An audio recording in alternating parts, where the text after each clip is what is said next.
Can I hit you on the washing machine? Gently, I'm not a fiend, but you know the way you rock me slowly, I always feel horny. Can I hit you on my balcony? Nightly, or if it's cool daily. I've never been crazy like this, but girl, you will feel this.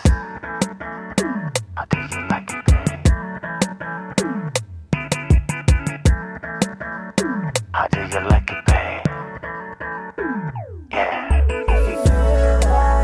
Kissing me. And love me. The concept.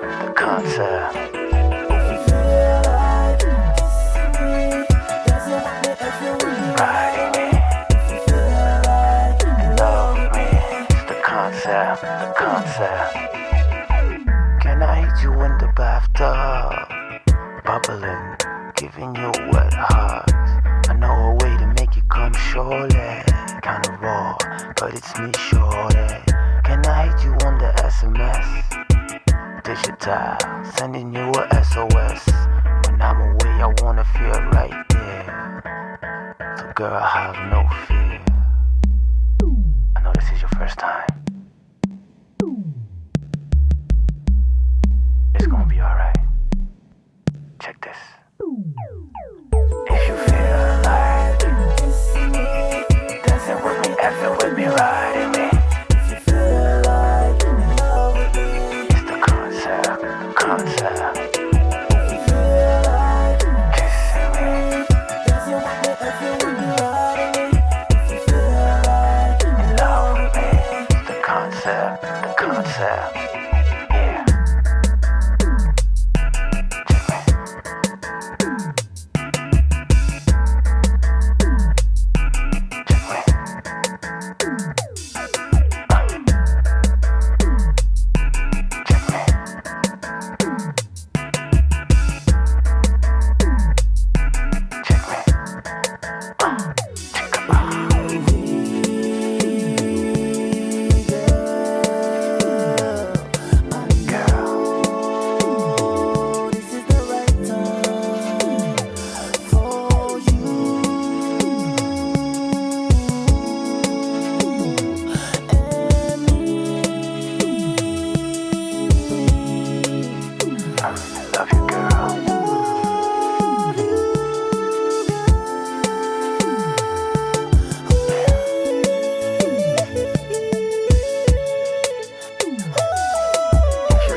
Mic check.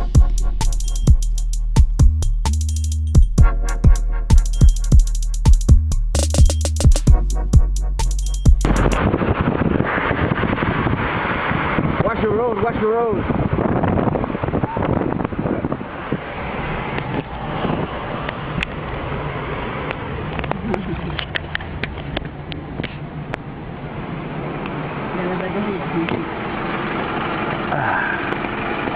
Ma pédicure.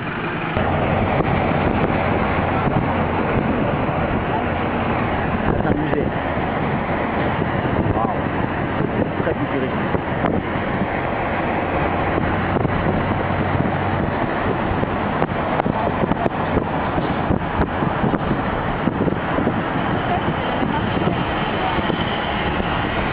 Toute la ville, un seul architecte? Oui, il y a un architecte. Wow. Il est riche? Il est toujours vivant? Il est considéré à côté de Le Corbusier, un des architectes les plus connus du monde. Wow. Il a fait le plan intime. Il a fait toute une ville où tous les immeubles se ressemblent. Oui. C'est un malade. Il a fait toute la ville? Oui. Wow. À la demande d'un président,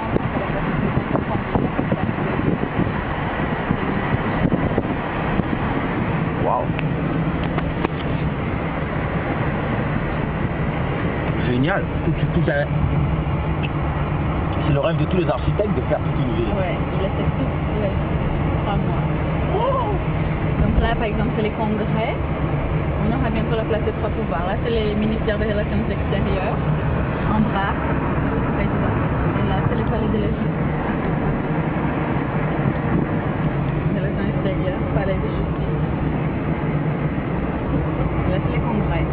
D'un côté, le Sénat et d'autre, les députés et les dépôts. Les filles sexy là, c'est quoi?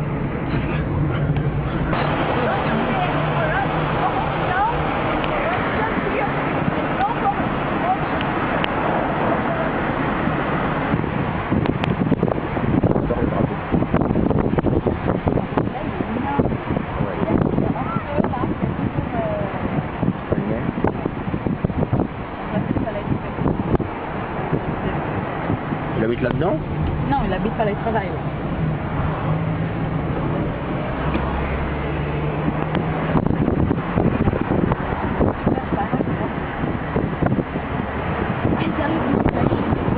Ah oui, je vois.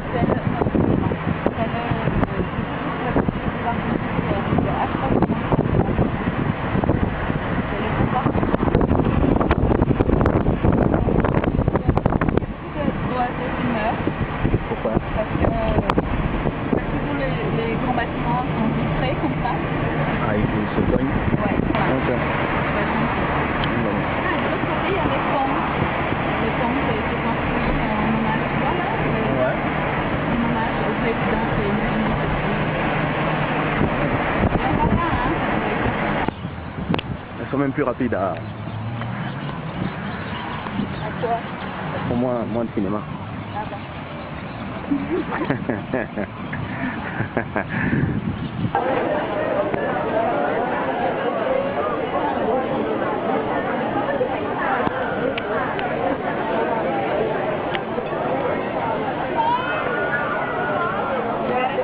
There are lots of trees underneath.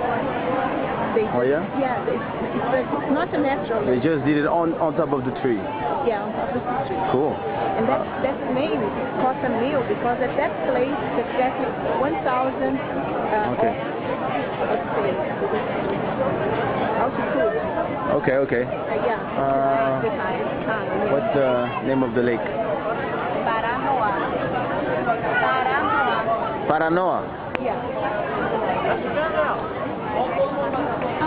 Vou botar aqui com o timer, ó. Juntar a cabeçada. Some people come here and play guitar. Oh, Junta okay. ali no pier, junta ali no pier. Eu não posso mais esqueci? Não, mas você esqueceu? Junta ali, Ranita, ali, ó. Kaysha, they made a party here in Brasilia Nice. where they rented the boat and went dancing zouk all over the lake. Nice. They made a big party. That's great. Yeah, unfortunately I couldn't come, but I saw the pictures, I saw the filming. Yeah. Pretty nice. So you. Yeah, DJ Rafa from Brazil. Yeah. Here with Kaysha, the best one, the best. Well, Yeah, I guess so. I guess so. Nice, all these ladies, huh?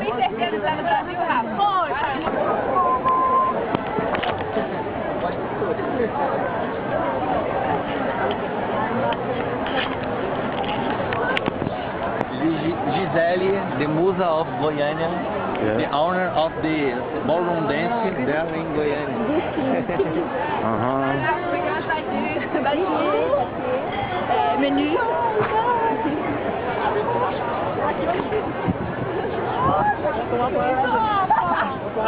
Desculpa, encerrado.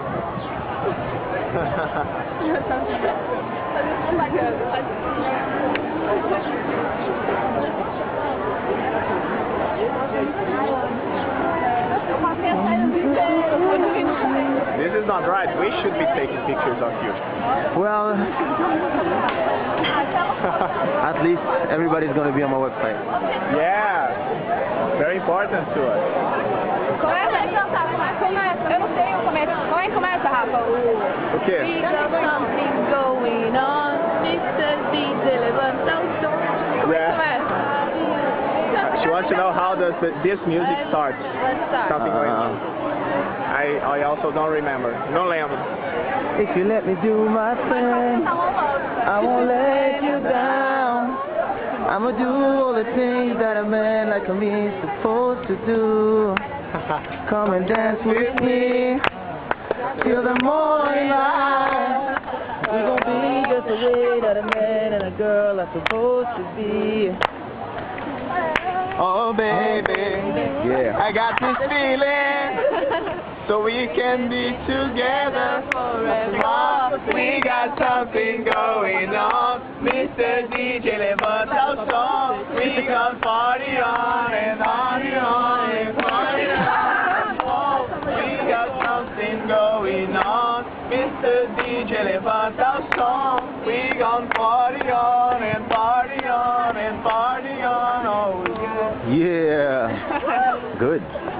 we've been doing our homework. I see that. Tutte zane tuma.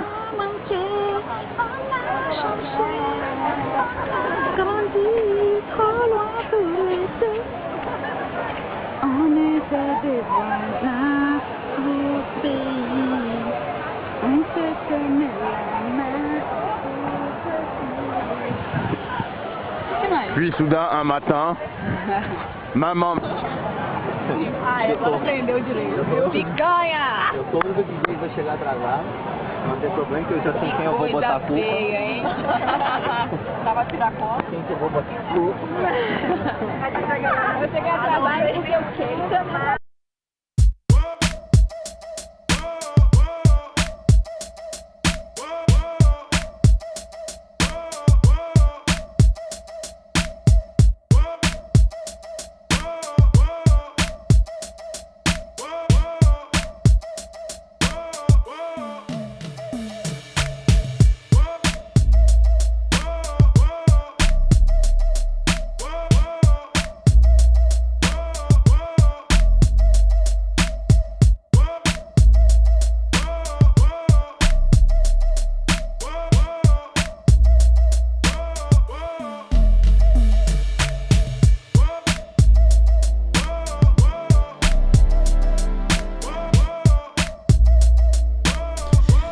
Microphone check. What is up? What it do? Welcome to Club Shada episode number 183.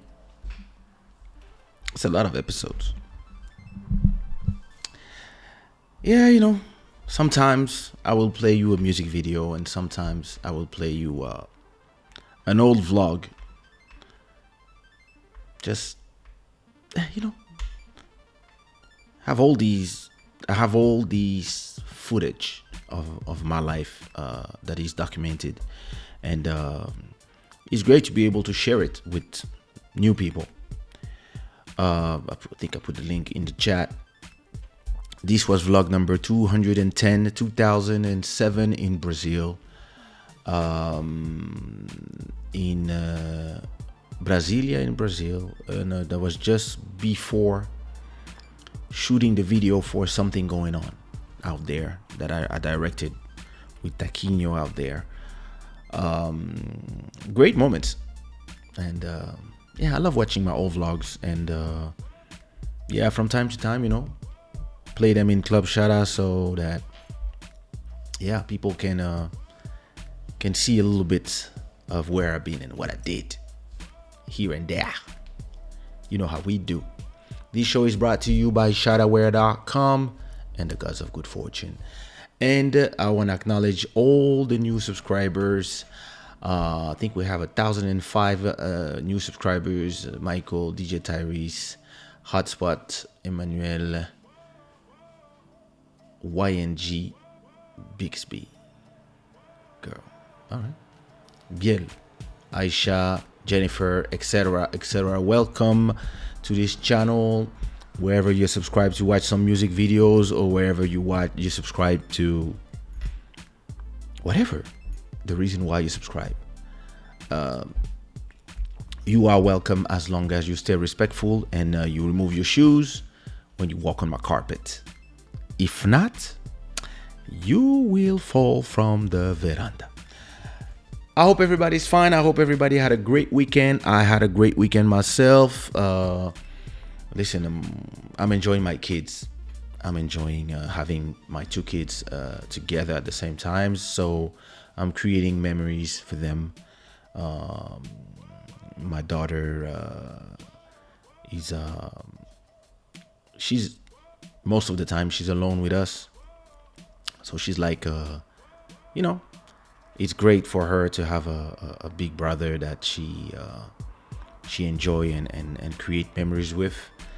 So that's what we did this weekend, for real. I think I watched Notting Hill.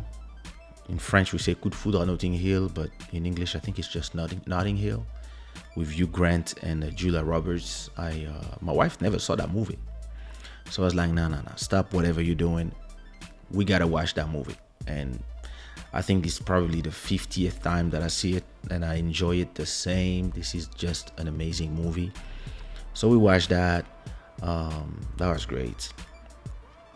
Always give you this teary eye and this feeling of ready to like it gives you the smile, and it makes you in a good mood after watching that movie. So that's exactly what we did. I'm recording. I wanted to work and record some new songs, but I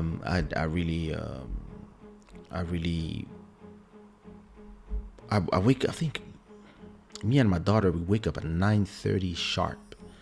So this morning. So when I want to record at night, I just fell asleep in the sofa. But this morning when I woke up, I look at my watch like this. It was exactly 9:30. No alarm, nothing. It's just at 9:30, boop, the system is active. So it's kind of hard to work at night, and especially when you have the kids. So maybe to finish my album, maybe I'm gonna rent 2 days in the studio, one of these days, just so I can wrap up everything, just so I can just put the last coat of paint, and I can just be done with that one, and I can start thinking about the next one and all my singles and stuff. But I got a lot of songs that are in release that I really want people to listen to. So that's what I'm gonna do. I want to acknowledge our stream royalty, Mr. R.L. Simmons, with a donation of $60. Thank you so much for supporting the show, and also all our sponsors. Your name will be there all night, And if you have a brand and you wanna showcase your brand, anything actually, you can have your logo here all night. Just send an email or something, and we figure out what you need and what I can do for you.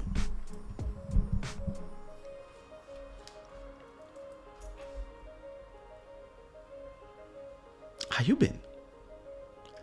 Emmanuel, how you been? Milliardaire said, how you been? I mean, we just talked. Juju Zhang, how you been? Heather, how you been? Irvin, how you been? You've been waiting for my call. Nadia, how you been? Everybody, leave some likes. Some of you are not putting likes. I don't like this. On n'aime pas ça. Kelly, how you been?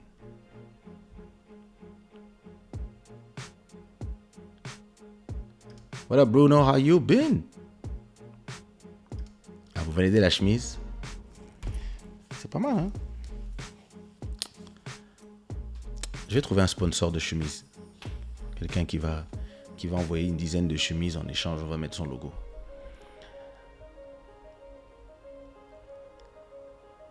Toujours la chemise ouverte comme un séducteur.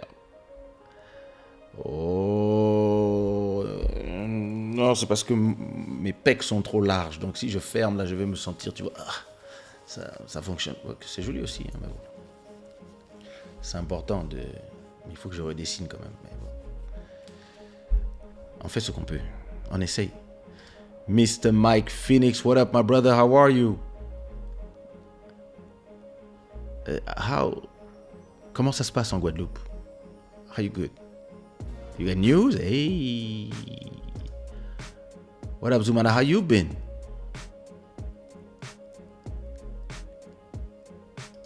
Well, somebody took your spot already, so you're gonna stay there and watch. Guy, this is the moment. Mike cannot super chat. This is the moment to take his place as a stream royalty. I mean, you have to take Mr. Simmons' space. I've been listening to Angel City 2 during this weekend. Oh, that's beautiful. So it's Angel City 2 with a J and without space. Just, you know. C'est pas mal, hein? Je dirais bien la marque, mais il me paye pas, donc. What do you do? How you been? Original local music. Yeah, listen, you know how it is. Kisses. Listen, I miss Guada, bro. You know, what up, Michel? Préparez-vous. Quand vous voulez pas vous vacciner, faut vous préparer seulement. Nous, on est vaccinado. Ah, ça, c'est entre vous. C'est un gars de Guinée-Bissau, donc vous gérez entre vous. So, you know, I remember one day, I don't even know where we were going. I think we were at Pointe-à-Pitre in Guadeloupe. It was Mike Phoenix, Philly from Organize, and me. And we were at Pointe-à-Pitre in Guadeloupe. And we were meeting somebody, or I don't know who we were meeting, some girls probably. And we were on our way to Saint-François. And that was far, super far. And back then we were just small dancers. We were making like, at that moment we make like 80, maybe 100 euros per show. I mean, in francs. So we were making like 400 or 450 per show.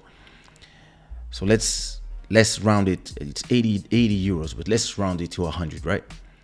So, you know, we didn't have like that money to, and listen, we were in Guadeloupe. It was in 97 maybe, or 96. And some girls were telling us, hey, you have to come to Le François. Wow, you know, the beach is great there. We have these beaches with like this reddish sand. It's different, etc. I was like, all right. Let's go. So first of all, we have to understand how you go there, right? So now we have to take a bus, and that bus was like an hour and something to go there. So Philly tells us, guys, if we're gonna take a bus for an hour or something, I think it's better we go buy some food and then we eat in the bus. So we agree. So we went to this place in the Place de la Victoire. It's a very famous place in Pointe-à-Pitre. It's central, and our house was not far from there. And we order some bouquet. So bouquet is a local popular. It's not a sandwich. It's kind of like pita bread of Turkey, but it's not really the same thing. And then they put different thing inside. It's called bouquet. It's more like a beignet with salt stuff inside. And so we go order some bouquets. So I asked for a bouquet with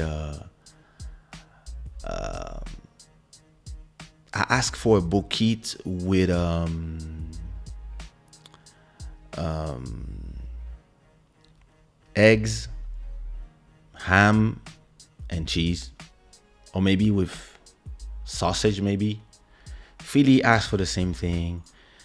The woman asked us, "Hey, do you want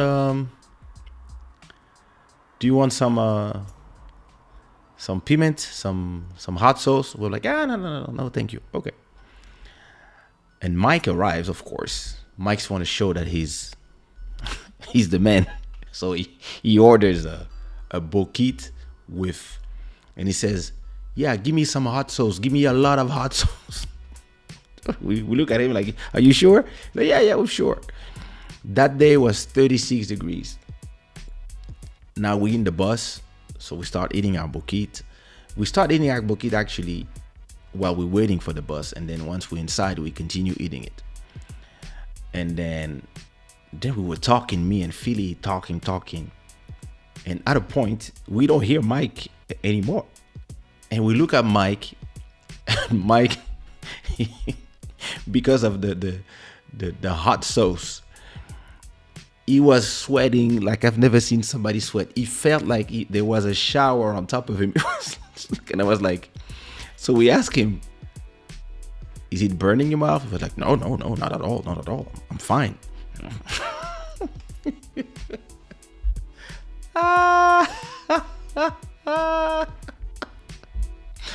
Ooh, Mike. I'll never forget that day.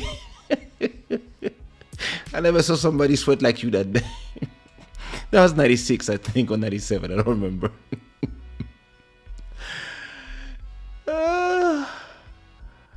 Oh my God. I don't think I do. But okay. What up, LCO? How are you? Oh, Randy Rokenza, how is he? What up, Joel? How are you, cousin?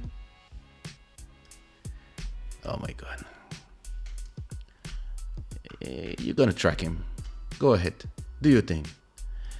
Je suis martiniquaise guyanaise. Est-ce que tu parles le créole couramment? À un moment, je le parlais couramment puisque j'ai habité en Guyane pendant un an, de 97 jusqu'à 98, où j'ai enregistré mon premier album. Donc, j'habitais à Montjoly pendant un an. Donc, je parlais les trois créoles sans problème. Maintenant, c'est juste le manque de pratique. Ça fait plus de 10 ans que je suis pas retourné. Donc, mais si on me parle, je comprends 95%. Have you heard the new track from Siquad Pedro and Ari? It's a great track. It's the second installment of the Afrozouk rendition, and a cover. I mean, it's not a cover. It's a redone recreation of Bane from Oliver and Goma. It's great. It's a great track. Like the track, like the video, like what C4 has been doing in Angola. I was talking with him like just before the live, so we were talking about this, about how he went there and he's been conquering, so that's cool. You still have the last QG in mind? I don't.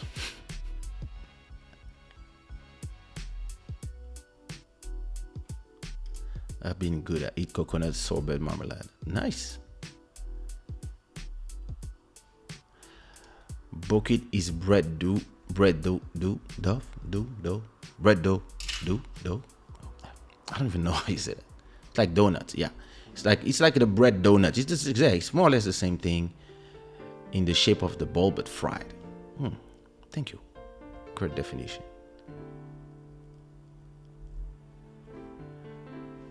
So yeah, listen, I want to make you listen to, for those who didn't hear it yet, before we talk about today's subject, I want to, and whatever you want, of course. I know there was something I wanted to talk about before that. But hey, I want to talk to you about this song.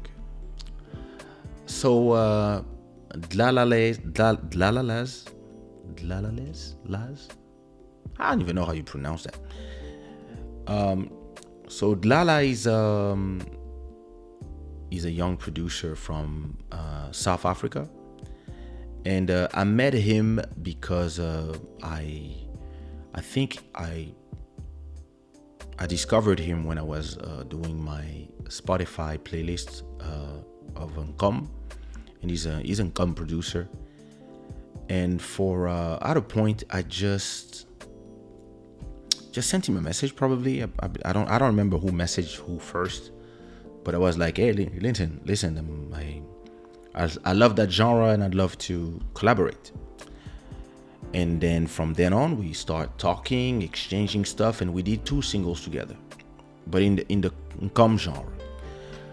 And then a year later, we were like, yo, we should actually do some Amapiano together, because I saw that he was like whole South Africa. He was gravitating toward this new genre called Amapiano, and I was like, hey, listen, I'll do Amapiano as well. This is really a track that a style that I love, and so the way we collaborate and the way I collaborate with everyone now, I don't collaborate differently now. I do exchanges, meaning I do a track for you, you do a track for me.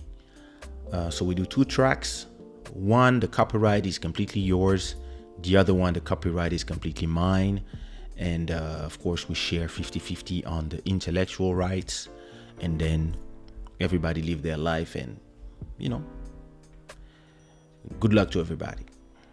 And that's exactly what we did for this track. So this track belongs to me, comes out on my label, Sushiraw. And the next track that is already recorded as well, I recorded both of them the same day. The next track will be released on his label, and this will be a track that belongs to him. I think it's going to be part of his EP. Actually, I'm going to record 2 tracks for his EP, and then in exchange, it will give me another one. So it's going to be 4 tracks. So we can release maybe one every month or something like that. And so this is the first out of 4 Amapiano tracks that I do with Dlalales. I'm going to say Dlalales. And sorry, bro, for me butchering your name. I'm going to ask him how you pronounce that. What up, Dalia? Comment sont les vacances? So let's listen to it, and then we'll talk a bit about how this song is doing.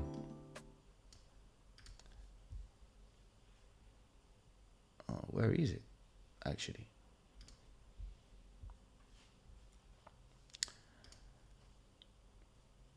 There you go. All right, let's hear it, and then I'll come back to talk about it. So it's called Wake Me Up. It was recorded 3 weeks ago, I think. I just recorded both songs in 45 minutes.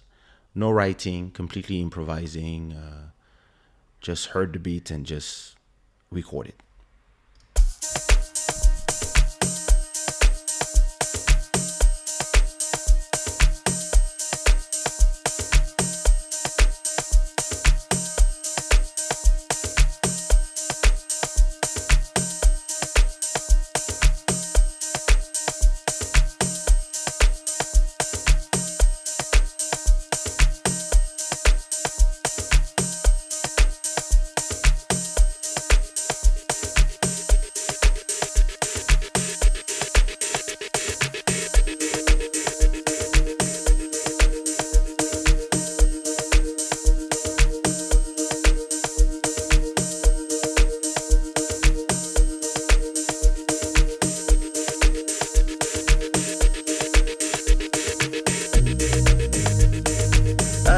Recognize myself anymore.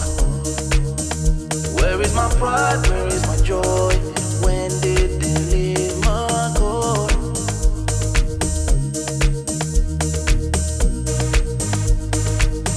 I'm not even the type to feel somebody. I was not even the type to think I need some loving.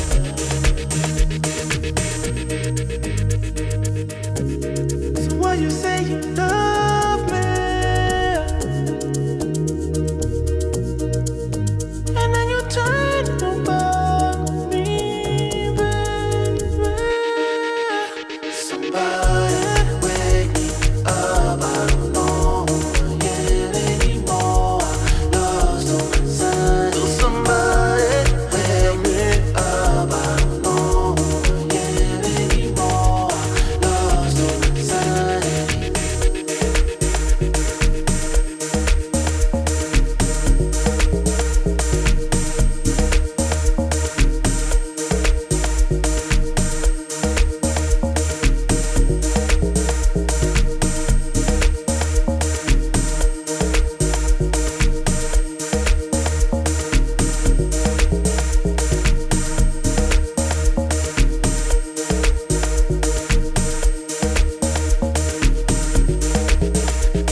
This track is called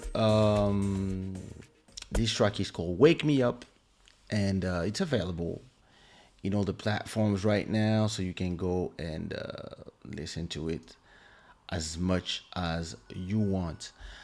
And I got to say thank you, Miss Eto Tsana, for the super chat, even if it was by mistake. Thank you, girl. Listen, if you don't know Eto, she's a fantastic dancer. She's from the U.S. I mean, originally she's a Latin fire girl, and she's actually originally from the U.S. and but she's been going a lot in Africa, and she's been performing African arts, dancing in particular, for a very long time. Ever since I know her, she's always been attracted to Africa, and she's now a singer. So listen, go ahead and find her on Spotify, Apple Music, and etc., and listen to her music. Actually, I have to invite you to the show so we can talk about what you're doing out there in Tanzania. So listen, me and her, we go way back, and we meet each other in every side of the world. Last time we met in Kinshasa. Before that was in New York. Then it was somewhere else. Then it was in Paris. So we meet all over the place, and yeah, listen, we'll be in a studio somewhere doing our thing. So thank you so much, sister, for the super chat, and hopefully, we'll meet in Portugal, Lisbon, Algarve, maybe Miami, maybe New York, or maybe Dar es Salaam, or maybe Kinshasa again. But I'm scared to meet her in Kinshasa, because every time I'm near her, people get scared. I don't know why. Because she's my sister, but people don't believe that she is. Because, yeah, you know how it is.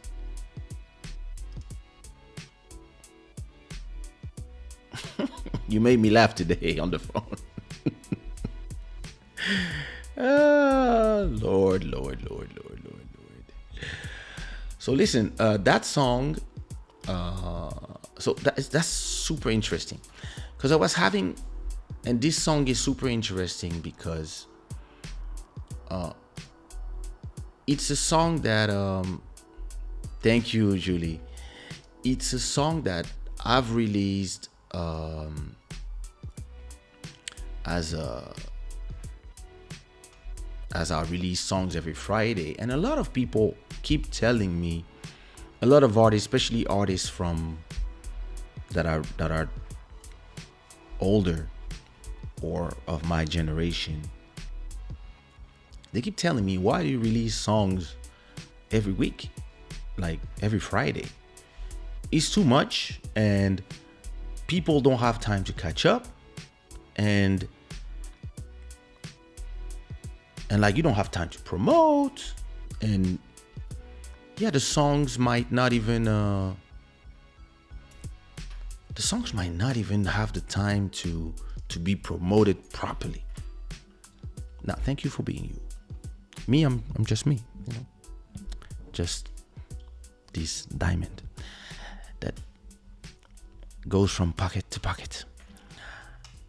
And so most people tell me, hey, why have you don't have time to promote a song, you release another song every Friday, etc., etc. And people don't understand the way I see the music business. I don't see the music business the same way as everybody. Most people see the music business as I have to do this hit, and once I have this hit, I'm a star or whatever. Me, I don't care that much about fame. I've been famous all my life, you know it, so it's not something I'm after. And I'm more into creating, thanks sis, I'm more into creating catalogs. This music is a mixture of what style of house music and others or other. It's called Amapiano. It's mixed. It's actually Amapiano mixed with house music, I believe. But I should ask Lalales, who made the beat, how he defines that style. But it's Amapiano. Thank you so much, Emmanuel. So, and this track is exactly the kind of answer. So you can see here, maybe I'm just gonna have to do that. Okay. You can see here that this song just came out, right? And you can see the live streams. It's already 10,000 streams in a period of 48 hours. So this means that the track is hot and it's already going to be one of my top 10 tracks in this month. And what you want when you release a song is this kind of, whatever's the number, it can be 1,000 stream, can be 500 stream, it's not important. But what is important is two things. When a track comes out, first, if you submit it to Spotify a week before the release, you submit to their editors, you get access to the release radar. So this is this Spotify algorithmic playlist. And then you might also have a chance to be in the editorial playlist. So those are two different things. So let me show you the playlist that, so this song is already in 44 playlists. When it just came out 2 days ago, right? But there's two editorial playlists that are this one called Amapiano Grooves, which has almost 135,000 followers. So this is a South African playlist, official from Spotify, and this one has everything that is new and it's there. It's all around South Africa and all the lovers of Amapiano around the world. They listen to this playlist and they can make songs explode. And then you got this one with 35,000 followers called New Music Friday, South Africa. So this one, when they put you in, it's maybe for a week, it may be for 2 weeks, a month, 2 months, who knows. This one, they change weekly. It's everything that comes out on the Friday. They take every new song and because most people, they don't listen to music like back in the days where we used to go to the store and buy something. Nowadays, people, since they have access to everything, they just, depending of the genre that they want to listen to, they just click play and that's what they do. And they listen to playlists most of the time. And the fact that I'm in these two playlists, it means that in South Africa, we have more or less 150,000 people plus who have been exposed to that song. And this is why we have those numbers in the first. Usually to reach the 10,000 streams with the number of followers I have for every song, it takes me a week. And this one did it in 2 days. So it means the song is hot. And it's also because of the genre. The genre is hot and it has this clubby feelings. It's perfect for the summer now, but it gives a maximum exposure to the song for at least a week. After that, the DJs will do what they have to do, the radios, etc. Then it's not up to you, because then I'm on the next song already. But it shows you when somebody like me who's into building catalog, that's exactly what you want to do. You release songs and you build catalog, and some songs can blow up this way a year after, or some blow on release date. And you are not, when you're in my position, you are not stressed anymore about how your songs are released, because you release songs every week. And if a song doesn't get whatever on release date, you might get it a year later, like Something Going On. So look, Something Going On was already a hit. I performed it everywhere. But because of TikTok and the compa remix of Something Going On, all of a sudden, the song is now my number one song after 16 years. So, but that's interesting. And you can see already from the ads in playlist that the song is now in the release radar. So I was telling you that there was a difference between the algorithmic playlist and the editorial playlist. So these are the editorial playlists. It means the editors at Spotify, they choose that song by hand and they decided to put them in those playlists because they believe that the lovers of Amapiano or the people from South Africa want to listen to the song. Because Lala is from South Africa, that's why I get in New Music Friday, South Africa, because I'm usually in the Portuguese one, but we could have been in both actually. And because of the same thing and because of the style, we are in Amapiano Groove, which is a great place to be in. But then you have Release Radar. So Release Radar is bringing, I think in the 10,000 streams that we did this weekend, 5,000 come from those playlists and another 5,000 come from here. And then after that, you're going to have all the other playlists. You have my playlist and then you have all the people who will add the song to the playlist. So what is interesting is that because a lot of people are going to be exposed to this song for the next week, a lot of people will add the song to their playlist. And once they add to their playlist, I'm talking about people like you and I, then the song will stay in those playlists maybe for a year, 2 years. Some people, when they put a song in their playlist, they never remove it. And that's how you start generating streams forever from a song. And once a song is in this position, then it brings you a certain revenue every month. And if you have, like me, hundreds of songs who are going through this, you actually generate more and more money every single week, because every single week you go through the same process. So that's how these songs get where they get. And yeah, I think that's what I wanted to talk about. But yeah, I mean, hey, listen, it's a great song. I'm really happy about the numbers. Really, it's a good collaboration. I'm actually really interested in creating a catalog of Amapiano songs. I believe until in the next 3-4 months, I want to have at least 25 Amapiano songs. So I already have a few. I have the ones under the name Diamantero. I have ones under the name Kaysha, and as collaborations, I have the one with Sushiraw. I have 2 with Bodhisattva. I got this one, plus 3 more coming from with that beat maker. And I'm gonna start having conversations with other beat makers to see, hey, who's interested in collaborating, and maybe even collaborating with other artists, not just me singing on the song, maybe some South African artists.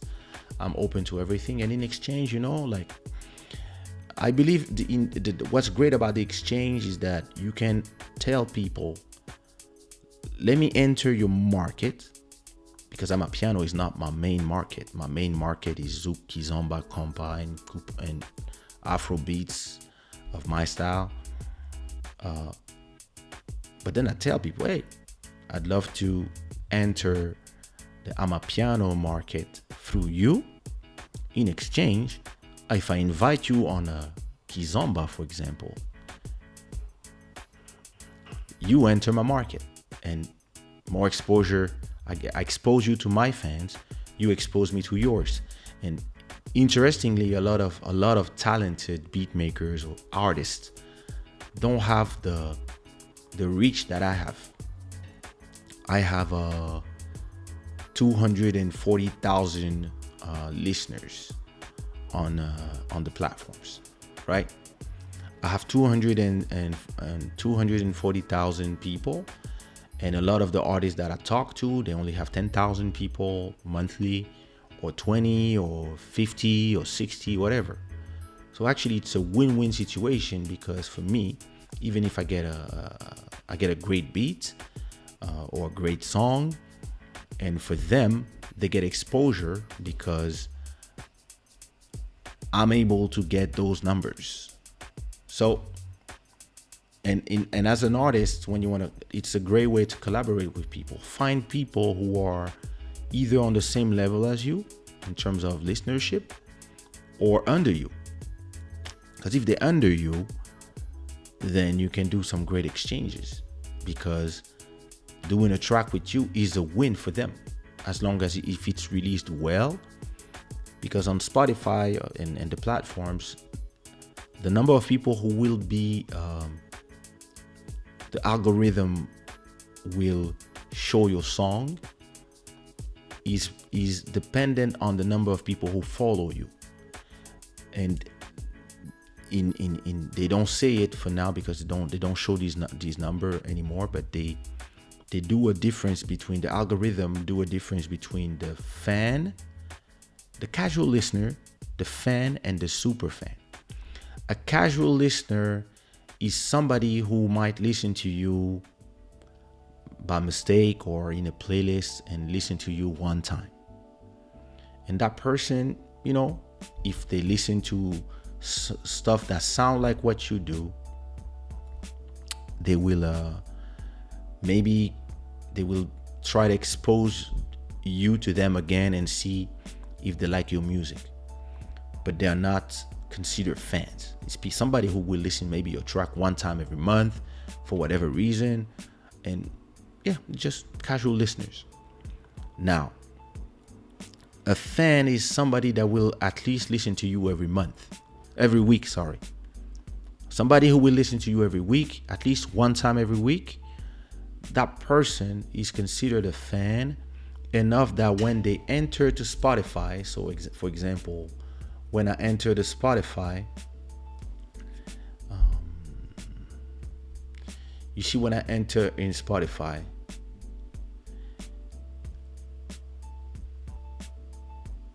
it shows me stuff to discover. You see, playlist to discover. It shows me made for Kaysha. So those are playlists that are made for me, stuff that they think that I would like, depending on what I listen to. And it's funny because it's a lot of my own music, and then you have stuff when they're like, hey, discover something new. So they have a lot of ways. So you see, new releases for you, for example, shows you stuff that they say, hey, listen, I think you should like it. So look, Si Cuatro Pedro and Ari, and then my own song as well. So, and then if whatever, a lot of songs that sound like stuff that the algorithm think that I would like. And if you are an artist, what is super interesting is that if you have a fan, so somebody who listens to you one time per week at least, this person will receive those things when they get inside of the platform. But if you have a super fan, which is the ultimate level of fans on those platforms, a super fan is somebody who listens to you every day. The platform know exactly who listens to what, right? So somebody who listens to your music every day, every single day, like every time they go there, they log in, they go listen to a Kaysha song. At a point, if Monday, Tuesday till the next Monday, they keep listening to Kaysha song, then the platform deems them a super fan. And those one, when you release a song, they receive an email or a notification when they get in the app. And that's super interesting, because you build your following.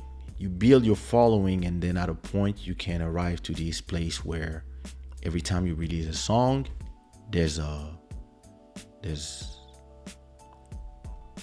these generation of streams that you don't even need to do all the promo that people think about. Oh, where's the video? Why don't you do this? You should do this. Oh, you should promote. You should. Guys, we're not playing the same game. So yeah, that was that.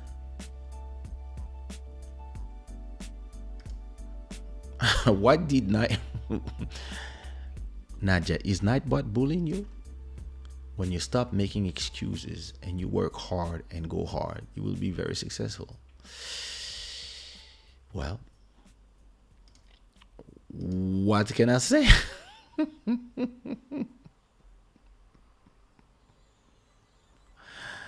Yeah.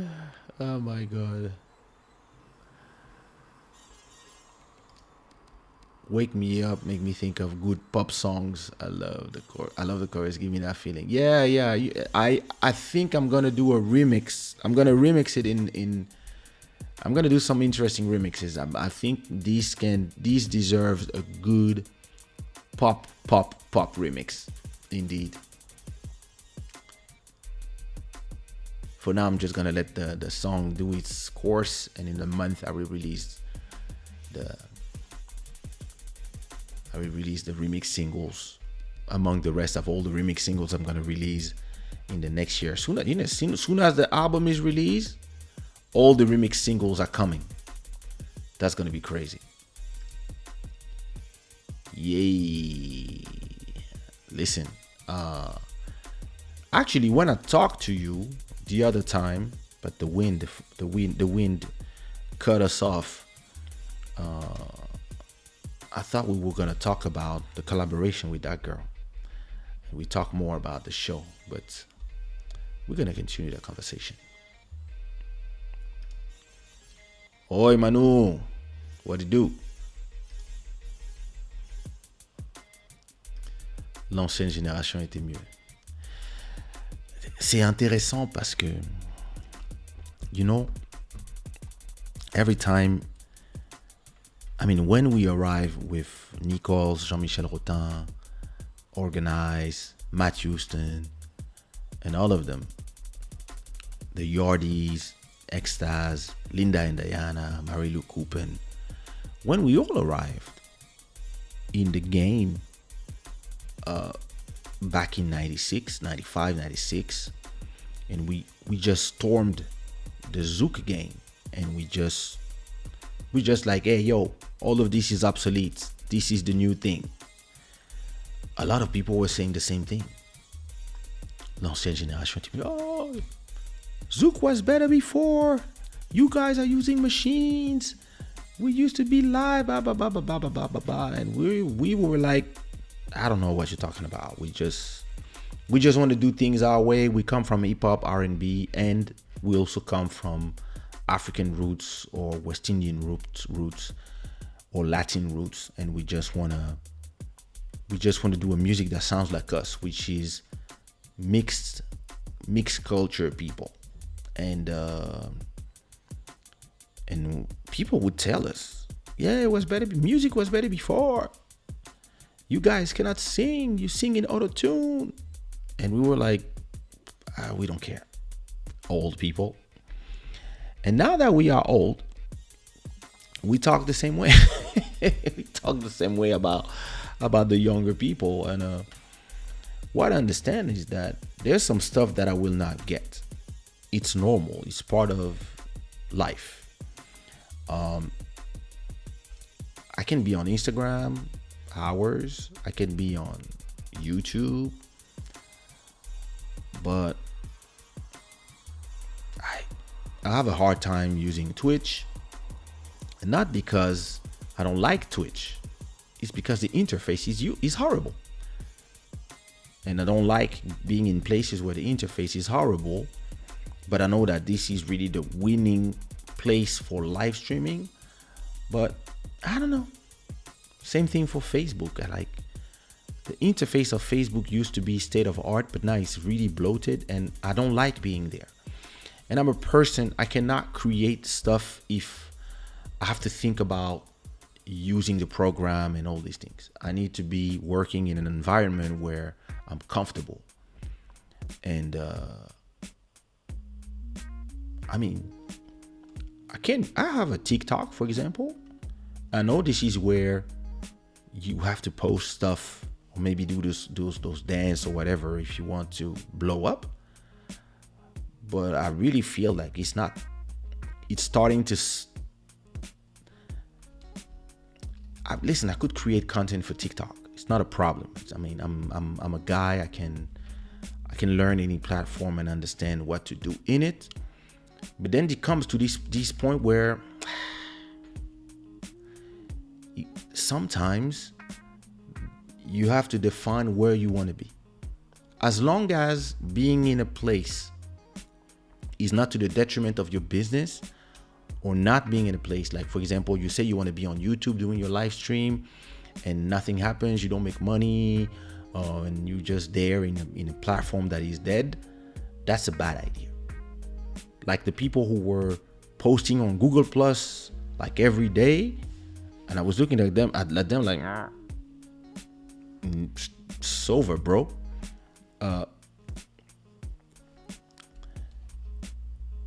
As long as, like I said, being in a platform doesn't remove you from your business interest. At a point, you just choose where you're gonna create your content, because at a point there's too much places with too much, and you there's only 24 hours, so you have to choose. So for me, YouTube, I could do the live stream on Twitch. I have a Twitch channel, but I would have to redo everything. On YouTube, hey, you guys are here, and there's always new people coming to the live. There's more and more people now. It's already almost 300 people who passed by. You see what I mean? And I see the progression. And what I don't do on TikTok, I feel that I can still do it on Instagram. But if one day Instagram becomes like Facebook, yeah, I will just go to TikTok and just learn my way out there. And so this is the thing. Sometimes it becomes a generational thing where we have a connection with our music, a sentimental connection with the music of our times, of our 20s, our 25, our teen times, and they take us to that place. So me, it's gonna be the Bobby Brown, the R. Kelly music, the Kenneth Edmond, Babyface, the Silk, the Gangstar, Public Enemy, Busta Rhymes, Mobb Deep, Gangstar, the hip hop from the late 90s, Wu-Tang, the late end of the 90s, or maybe before, because Pete Rock and CL Smooth, I remember like those when I was in school, that's what I was listening to. So maybe from the hip hop from 95, EPMD, till maybe 2005, maybe. All that era for me is the music that, and plus Take On Me, Def Leppard, Jean-Michel Jarre, Ryuichi Sakamoto. Listen, all that music from that time was the time where I would listen to music all the time. And then I think at that point, music was not my business and was not my job.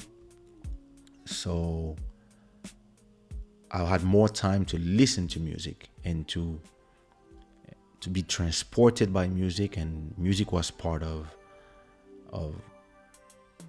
my everyday life. The same way some people tell me, oh, your song One Love or your song Fiona or your song Motema is part of my youth, university, first heartbreak, meeting my wife, etc., etc. And it's an honor for me. I have those songs as well from I'll Be Sure, from Bobby Brown, from and all these artists. Flavio Venturini, Gal Costa, and a lot of Brazilian artists. Those are things that I used to listen to all the time, and they were part of a special moment of the fabric of my life. And everything that comes out today doesn't do me that.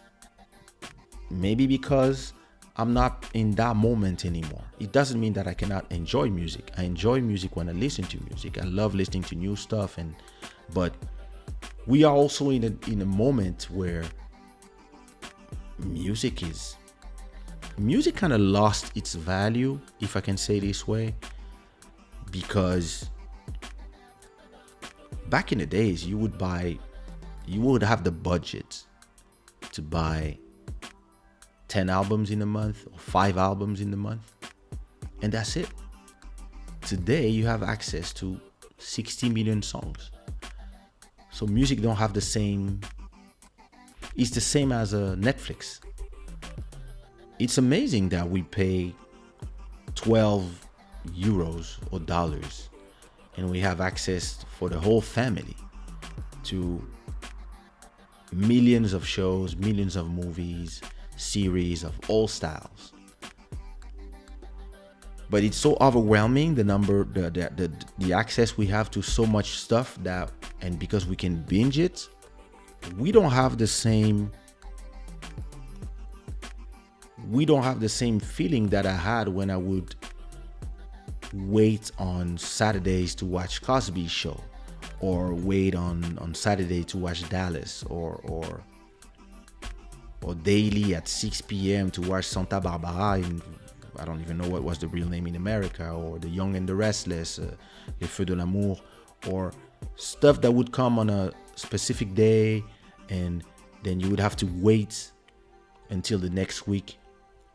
And if you missed it, you missed it. You would have to maybe watch the replay, or maybe you had somebody save it to you on tape. And at that time, I used to save everything on tape. I used to have, CDs and cassettes, VHS, etc. And the object had that value because the object were the containers of our emotions that were stored inside of songs or inside of a movie. And you would see Indiana Jones et le Temple Maudit 20 times on VHS, or Star Wars. But because today everybody is spoiled and have access to everything, people don't really see, especially people of the younger generation, they don't understand everything that I see because they have no idea what I'm talking about. Like those days, they didn't know them. Like my daughter is 3 years old, and she's 4. At 4 years old, the first thing she says in the morning after Bon dia, and I want to go to the toilet, and I said, go to the toilet. The second thing she says is, my battery of my iPad is full. And when we are outside, she's gonna be like that. Give me internet so I can watch YouTube Kids, or if she wants to watch YouTube Kids, sometimes she's not into her iPad, she's into her dolls and stuff. And we can see it in many ways, but what it just means is that this generation is not the same as us, as we were not the same as the people before us. Don't forget that we are the generation that saw the birth of the iPhone. I remember 2007, I was there. First iPhone. I had it. I had every iPhone until iPhone XS, I think. Then I started to buy every 2 years. But we've been part of that revolution that changed everything. I remember MSN, I remember ICQ, I remember before Facebook, MySpace. Like, I met Corinne on MySpace. Corinne, who was there. I met her on MySpace, talking. And then when she came to Paris, that's when we met physically. But before that, we were just talking on MySpace. And she was in New York and I was in Paris.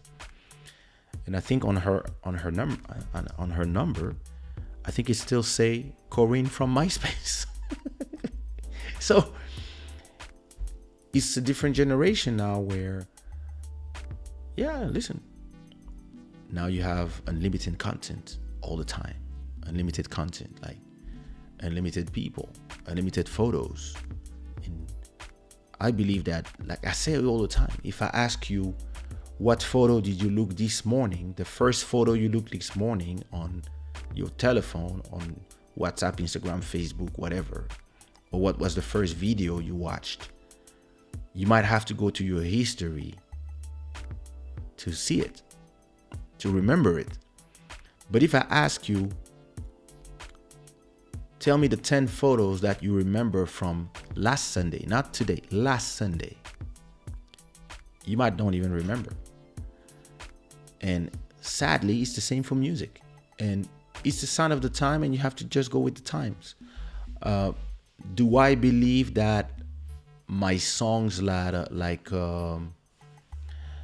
do I believe that my songs like One Love, Motema, Question My Heart would be the same classics if they were released today in the middle of 600,000 songs every 10 days? I don't know.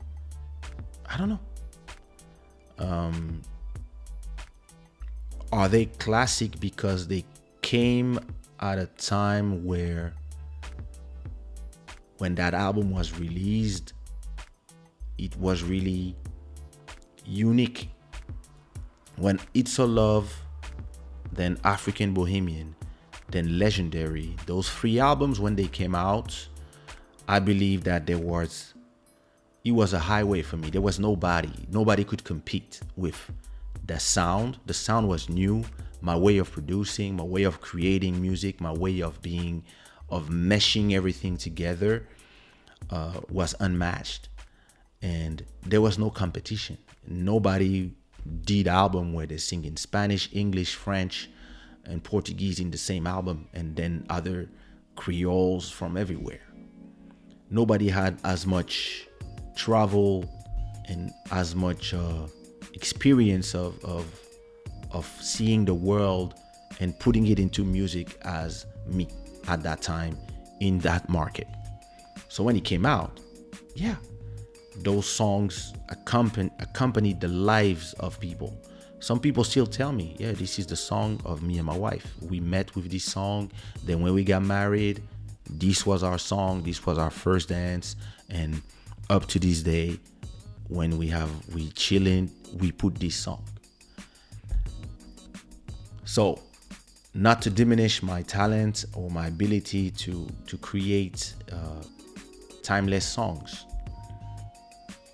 Are these songs timeless because when they came out, they came in a space when there was nothing else, or there was just like 5 people? See what I mean? If they came today in this world, would they do the same thing? I don't know. All I know is that if they came today, if I was 24 right now, and I released One Love today, you have no idea how I would kill the game, because I would know exactly what to do, because I would be in control of my YouTube channel, of my Spotify streams, all that thing. Where back in the days when they came, we still had to hope that the TV channel would play our music. We didn't have that freedom. We needed people to open doors. When today I have a direct connection with you guys through my phone, my camera, my YouTube channel. So it's a world that I love because it answers a lot of the issues I had at that time. So it's a very interesting conversation, and I just talked by myself for 30 minutes.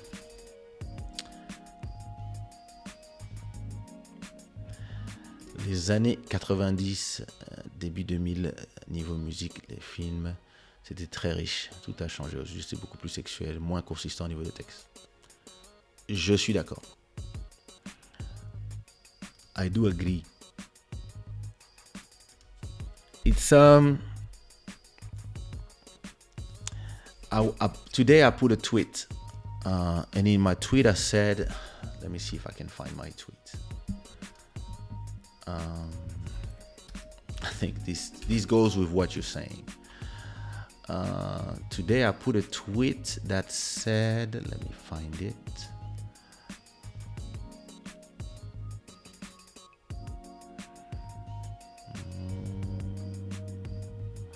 There you go. I posted the song Triumph by Wu-Tang Clan, and I said this song has more vocabulary than most of your new rappers have stored in their brains. That was me. But that's true. Because a lot of these songs, like, listen. But hey, listen, if people enjoy. The thing is this,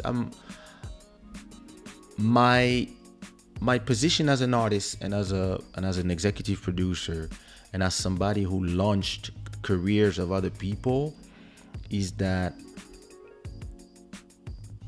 I cannot be the judge of what is good and what is not good. Everybody is doing what they're doing. And if they have people who enjoy what they do, I cannot judge that. Because some people don't understand why my music works. Or some people don't understand why people love a guy who sings inside of an auto-tune. And some people, for some people I'm a fraud. They're like, listen, sing for real and we'll see whatever. And I'm like, hey, listen, I create art my way, and I'm not trying to take from you. I'm just doing my thing. And if it works, you should ask yourself a question why it works. And if your thing works, enjoy your success and leave me alone. Now, if your thing doesn't work and you hate me because your thing doesn't work, maybe you have to try to study what I'm doing to understand why it's working. Why are people drawn to those melodies, and why you who has the perfect tone and tune and is coming from conservatory of music and have all these baggage of learning can't make a hit or can't create a catalog that feeds you. You have to ask yourself those questions, right? And I cannot, with what I've been through as a person who's been rejected. I've been rejected by French rap because I was rapping in English when I was younger. Nobody wanted to rap before me and my sister, or just after. Everybody was scared of us in the French hip hop in the first generation. They were all scared of us, and that's why they don't talk about us in the history of French hip hop, because they were scared of us. We would arrive, we were dressed different, we would rap different, we had a different energy. And when we were there, there was already a sense of stage, of performance, of the aura, charisma, and people were hating on that. When I arrived, hey, what up, Lucien? When I arrived in Zouk, Kizomba, Compa, Coupe de, it was the same thing. In the beginning, people were like scared because every time I arrive in a genre, I don't come to take the crown or whatever, but I come to do it, and I do it well. So a lot of people, because they're insecure, they start hating, or they're like, they judge your music on based on merits that are not the right ones. And I cannot come and tell the kids of today your music is trash, or you don't have vocabulary, or etc. Because when I listen to my music from the 90s, okay, we had to have some vocabularies, and we came from school, etc. So, and we had to have vocabulary to rap, to do the rhymes. But yeah, listen, my music was also about, when I hear songs like Telephone, well, yeah, it was about sex, about licking your ears because I'm far and make you blind. So you cannot blame the young for being young, because then you sound old. You have to take the hand of the young and show them that there's great things here and there as well, and they might not be interested. They might be like, it's jazz. No, it's not jazz. It's jazz for me. Let me listen to my simple songs that say simple things, and then they will evolve in different things. And listen, culture is something you can't really control. I mean, you can control culture. You can add your rock to the whole building. So you add your contribution, and maybe your contribution will sway the genre, or maybe not. Maybe some other people will, and you have to accept that you don't have all the control. I'm fortunate enough that my contributions changed and made genres evolved. I contributed to the evolution of Zouk, of Kizomba, and of Coupé Décalé, and more that became Afro beats. So, and I remember when I did that, it was under the constant fire of people who were angry because, you're using samples, you do this, you do that, you do auto-tune, you do whatever. And my answer to everybody was like, yeah, if you don't like it, don't listen to it. You have the choice. And today, you even have more choice, because back in the days, you didn't have the choice. Like, if it was on the radio, you could hear it. If it was not on the radio, there's nothing you could do. So, it's I believe the times of today are actually beautiful. It's times where artists like Eto, Tana can try to do their mark and create their following from zero, and you can see them do it. And they don't need radio, they just need their own followers. If you have 500 followers, this is your core, you work on them. And guys like me who've been doing this for a long time, I can gather my people and talk to you guys directly. Back in the days, this was impossible. Which means that people are in Tanzania, some people in Canada, some people in France, Portugal, some people in Miami, New York, all around the world. And I can have a show of this quality where I talk directly from home and I'm heard around the world. This cost millions 20 years ago. So I see the world of today not as it was better before, but as an opportunity. And that's a state of mind. Skyrock, i5. Regardez les dragueurs. Ça, Congolese guys. Irvine. Skyrock, i5. Those are people. Listen, if I put i5 in, wait, how do I go to my, I'm not trying to expose nobody's number. Let me go to my contact and type i5. I'm going to see. Oh my God. I got two numbers from i5. Let me put, hey Maria, let me put Facebook. If I put Facebook, look, I have people from Facebook. Oh my God. If I put MySpace, those were the day we were the players in Paris. Oh my God, look at that. Those are all the numbers I got from MySpace. Wait. Corinne, your name. Eto, your name should be there you go. Look, your name is still Corinne Eto from MySpace.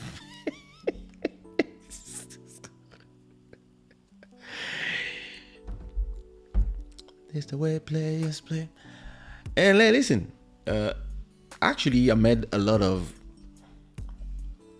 collaborations on the platform. So it's not just looking for people to do bad stuff. You meet some great collaboration through the socials.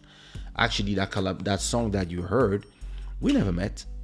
We only talked on Instagram. From Instagram, we gave each other the WhatsApps, and then sends me a beat. I like this one. I'm gonna sing on that one, etc. And collaborate like that. And it's a way to work fast. But I5, Skyrock, vous les Congolais vraiment. When was the last time we had an epic movie or video game? It's getting harder and harder for the new releases to surprise us because we are spoiled. Bruno, like video games or movies you need millions of dollars to create them.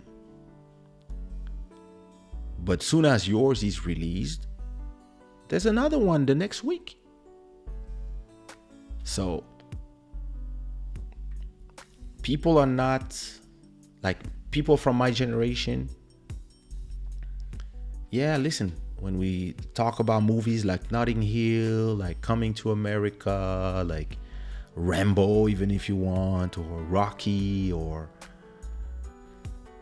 don't know, like Made in Manhattan, When Harry Meets Sally, the mangas Dragon Ball, Olive Tom, all these different shows or video games like GTA, or those came in a time where there was no abundance of stuff. Today, when you wake up, when you look at one video game, you have so much choice. If you go to Steam, you pay X a month and you have access to all the games. You go to Instagram and you can see if you like sports car or if you like beautiful houses. You might see, maybe you go on YouTube and you search for, I don't know, I searched that today. I searched for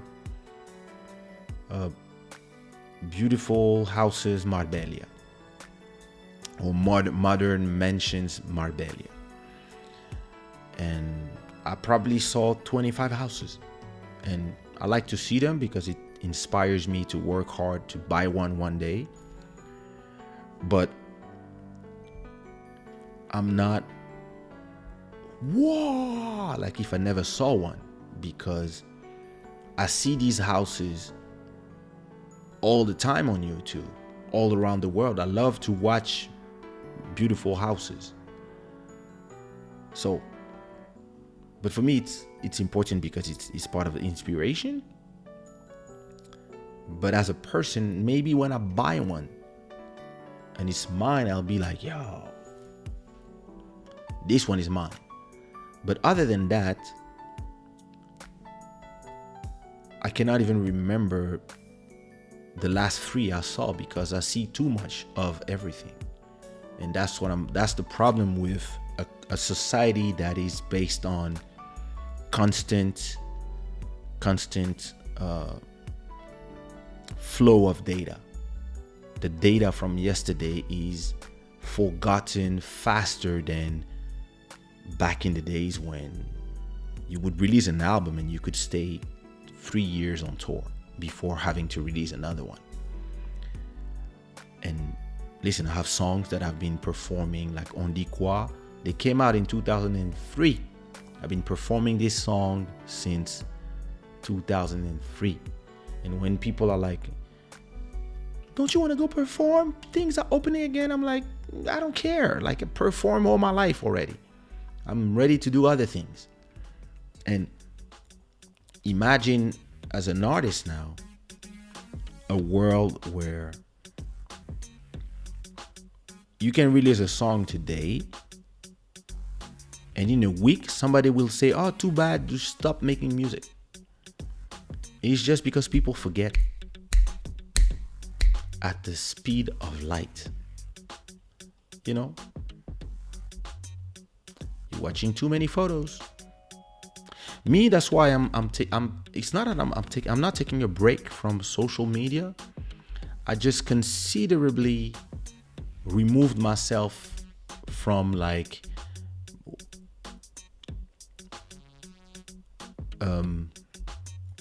every 10 minutes looking at my Instagram or looking at my direct messages or what. No, what I do now, I'm back to something a little more healthy, which is I go on Instagram maybe not even in the morning. I probably watch my DMs and my Instagrams around 11 a.m.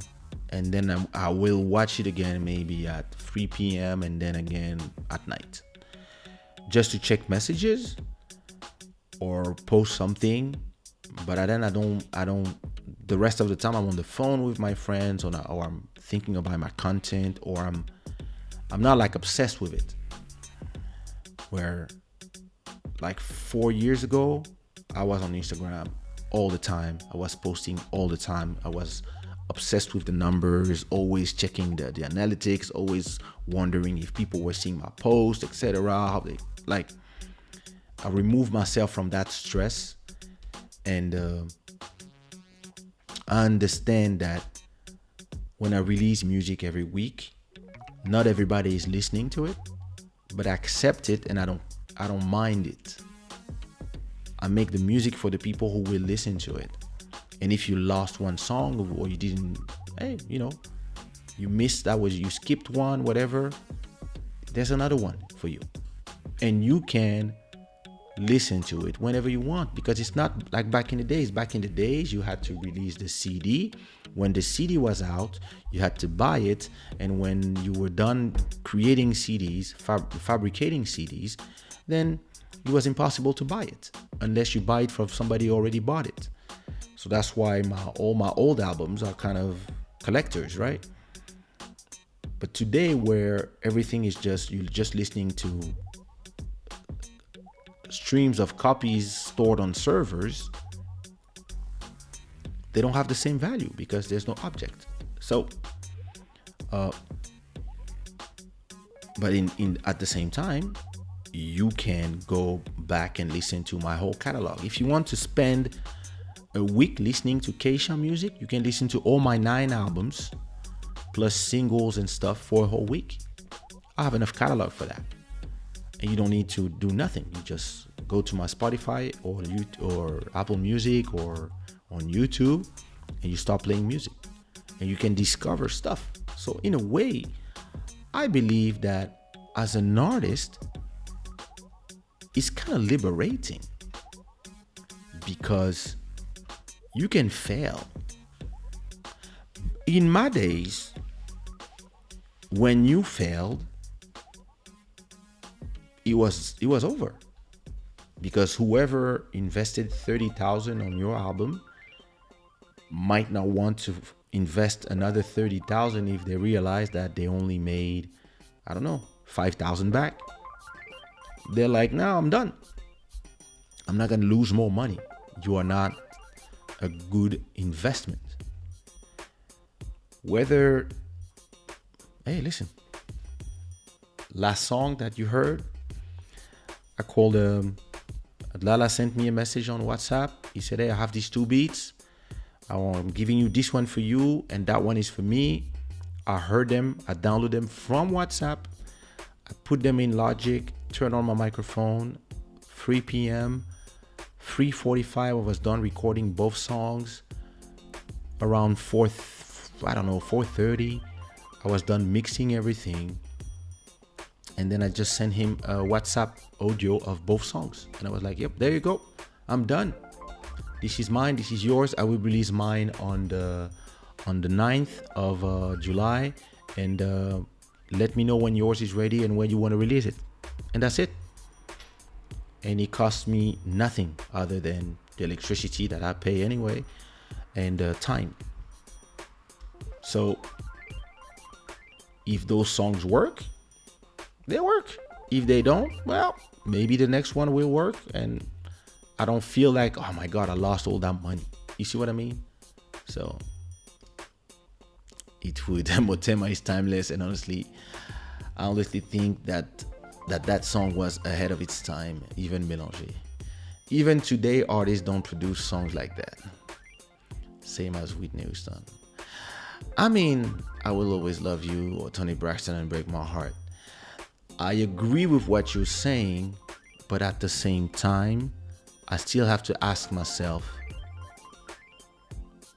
do you say it because those songs have you have an emotional connection with them? You see what I mean? Because some people might feel this way about songs that were released from her or from Nicki Minaj or Cardi B or whatever. Some people might have this emotional connection to these songs, and they might not even know all these old songs that you're talking about, the way I don't know some songs from the 50s or the 60s. See what I mean? We don't know. Kaysha is always honest. I love that. It's part of my traits. I am. A good lyricist today is clearly lacking, which means that the music is more commercial and much less timeless. I do agree, but I disagree. And I'm going to tell you why. The good lyricists exist. The amazing singers exist. For example, in rap, they are like artists like Griselda. They are dope lyricists. I got a guy called Napoleon the Legend that I did collaborations with. He's an amazing lyricist. He raps exactly the way I like, which is New York 95, like that style, right? The problem is the exposure. The problem is if I did that song. I did this song called Yes You Can. So the context of this song was that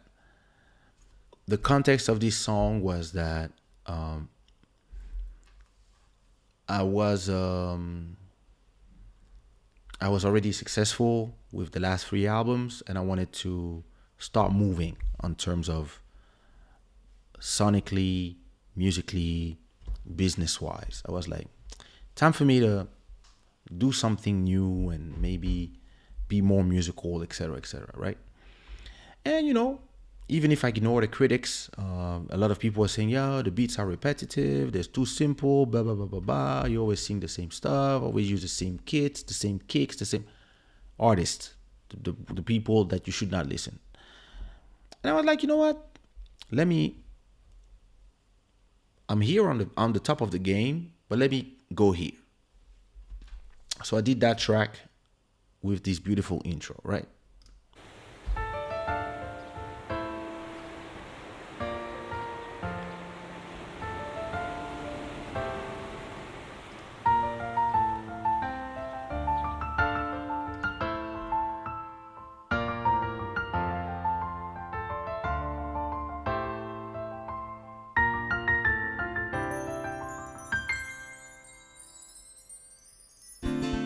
Girl, I'm serious about this feeling right deep inside of me. Girl, I'm ready to settle down, yeah, and be the man of your life. This is love, yes I know, oh so true. You and me till the end. This is love, yes I know, oh so true. You and me till the end.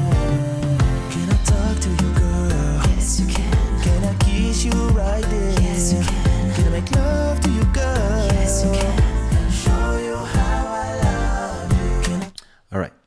So this song is called Yes You Can. And when I did it, to me, it was like, oh, listen, this is the same.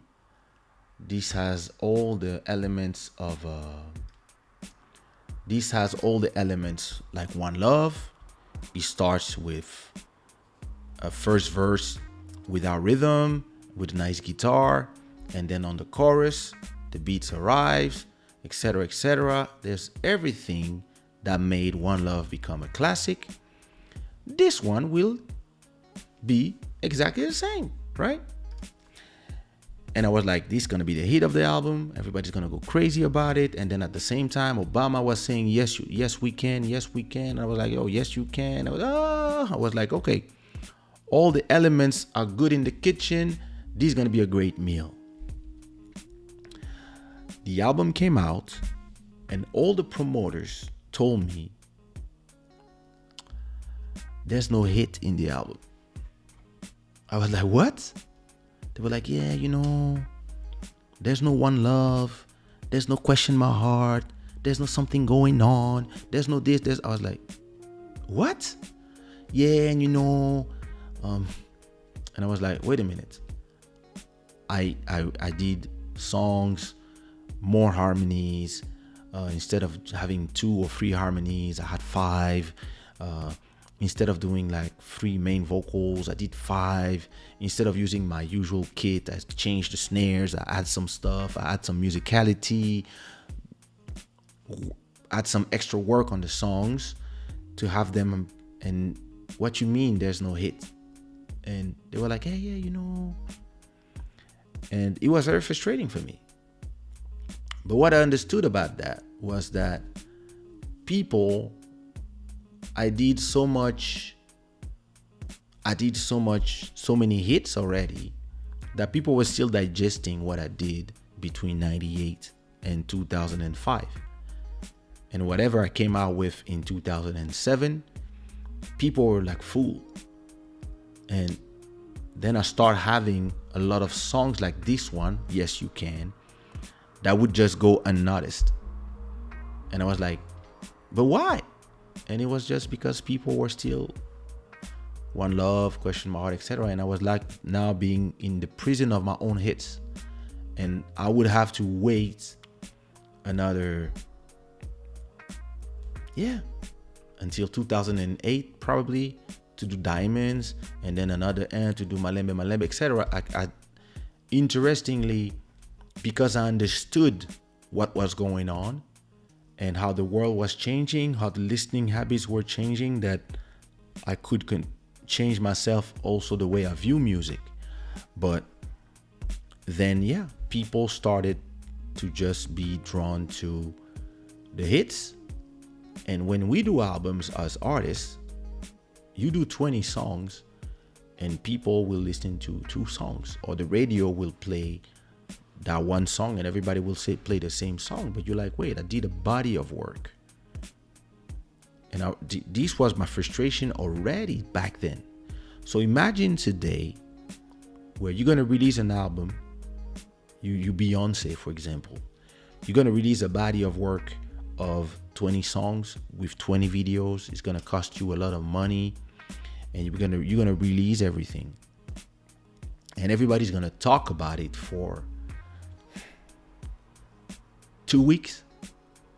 And everybody's going to go crazy about the song. Everybody's going to and then they're already on the next thing, because in 24 hours you have to be emotional about the music, be emotional about the news, be emotional about the photos, about the tweets, about the drama of today, about this, about that. It's draining. And as a creator, you create stuff, and then people tell you, you know. And then after that, I probably did Rebound Chic for Nelson Freitas, which is the same old kid, etc. And everybody was like, oh my God, such a genius. And I was like, okay, I get it. Like, so as a creator, you have to put yourself in the right position. And in a world of today where most people are just emotional people.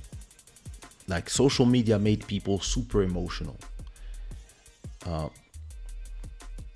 It's actually easier to just give simple candies to people than to go very artistic, very lyrical, etc. Because commercially will might not work. So if you take somebody like, you have a lot of those amazing lyricists out there, but they don't have a career because people don't take the time to read, to listen to, like, when I used to buy albums and open the booklet, read, try to understand who did the mix, who did that, etc. And sometimes I would do it before listening to the music, just to put myself inside of the vibe of how it would sound and etc. Today's songs are in playlists, they play, and then you have so much choice that things don't have the same value. So the good lyricists are there, the great songs exist, but you have to go find them yourself, which is what people don't do anymore. People, they just go on YouTube, for example, and they go in the home and they see what's going on. Oh, Kaysha is live, click. Or maybe they get a notification, but I see the way I go to YouTube, I just turn on my Apple TV and I see what's proposed to me and I click that instead of going to my subscriptions. So the algorithms created a society of people who are just very emotional, very reactive to something, and then look, like last week Bill Cosby was free and everybody was up in arms about it, and people are already forgetting because now there's a president who has been assassinated, and people are now already moving to whatever Jack Paul said, and then this and that, and now and because the news is the same now. News is also something that is just, and we think less, and we just react to something and then react to something else. And it's up to you. I said it before, and maybe you didn't say that. You didn't see that video. You were not part of Club Shada yet. But it's up to you to take control of the algorithms, and it's up to you to go look for those lyricists that deserve, there's a lot of amazing singers, writers, they just buried inside of the noise, and it's up to you to decide. I want to do my homework, and I'm going to start digging in the crates and find that rare music, and it's mine, and then I want to support it, and I want to start,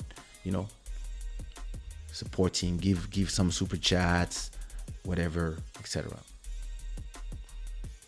I mean, that's how I see it. La Baronne a besoin de nouvelles chansons. Every Friday,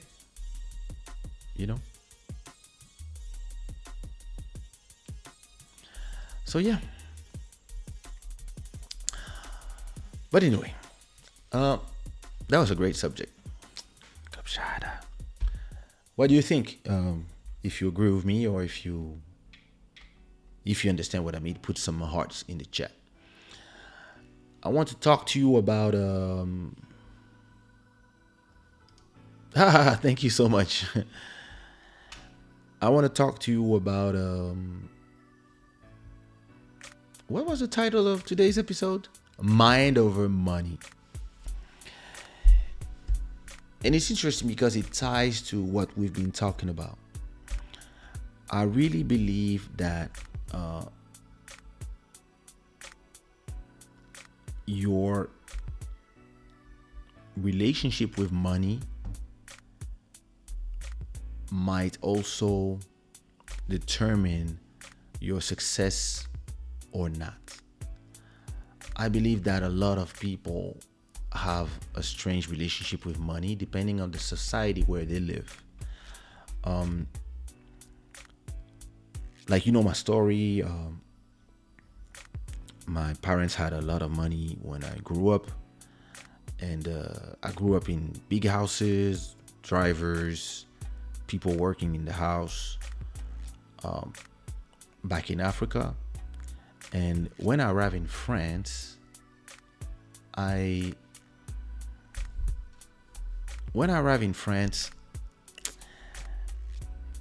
in the beginning, we had no idea that I had no idea that I would be a celebrity or a singer or whatever. I was just doing my studies, being a kid, etc. And then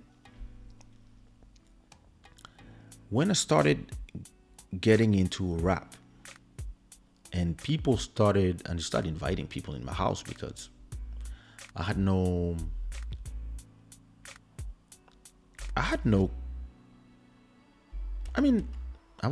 didn't have any sense of protecting myself, if I can say.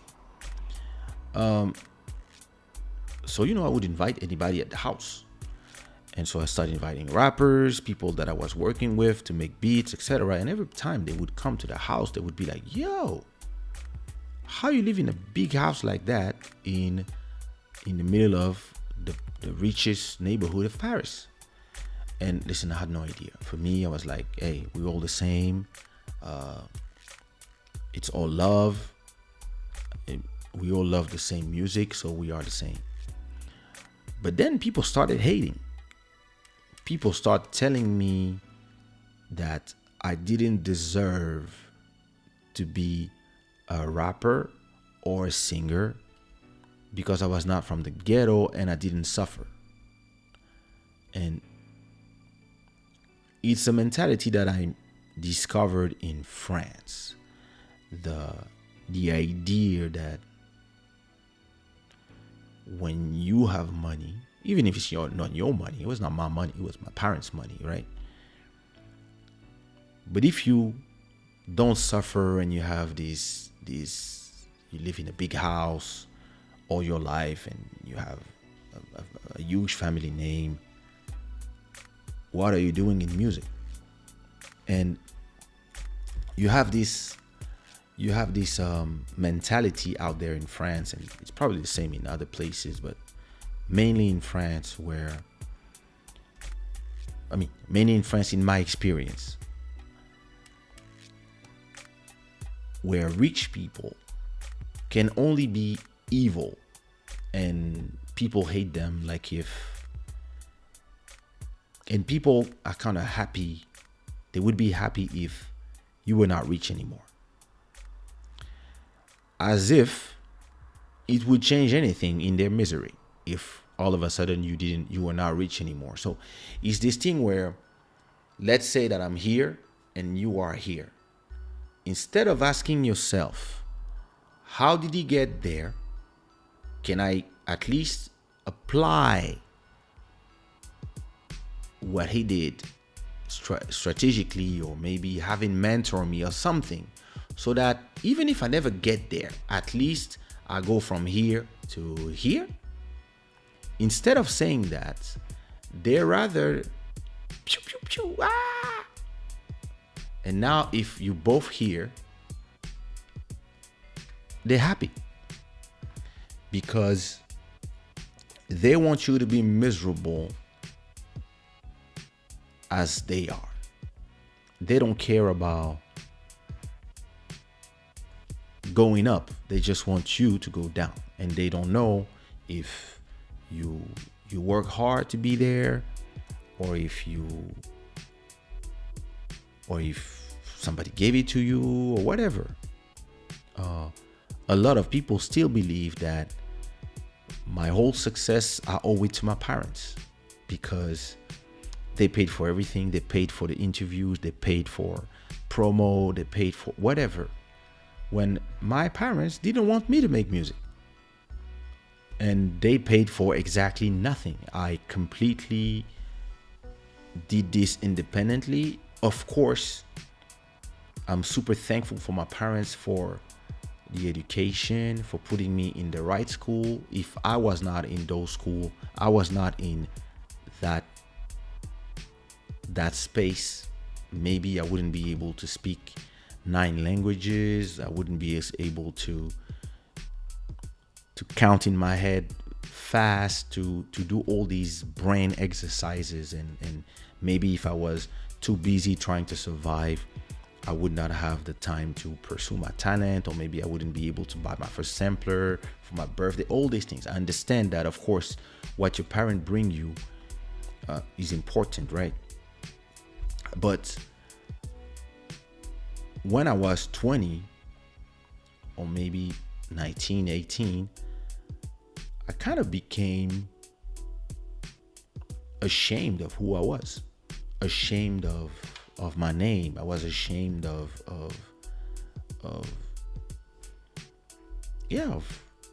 having, because I was around people that didn't have, and either they were friendly, but they would remind you, or they would make you pay for everything, or they would just hate, and they would be like, I don't like him.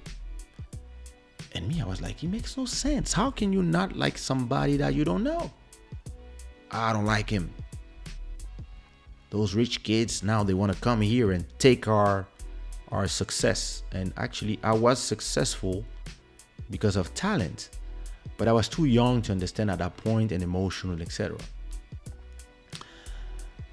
And then after, years of tribulations and stuff, and understanding the world, and starting to see and having success on my own, and becoming a successful independent producer, I start realizing that how you interact with money, how you view money, and how you never let money control you is probably a reason of why you are or are not successful. I've seen a lot of people get controlled by money, meaning that they make a little bit of money and then their head explodes, or they make a little bit of money and they start doing a lot of wrong choices. Even if they told you, yo, today I have money, I buy a microphone, I create my own studio, I become independent, etc., etc. When they have money, they start spending it in going to the movies with girls and trying to impress people that they don't like. And it was super interesting the chat stopped. Are you still here? I know when I talk, you listen to me, but I'm just asking. You still here? You're not sleeping? You want me to show a nipple? Yeah, so it's once I understood that the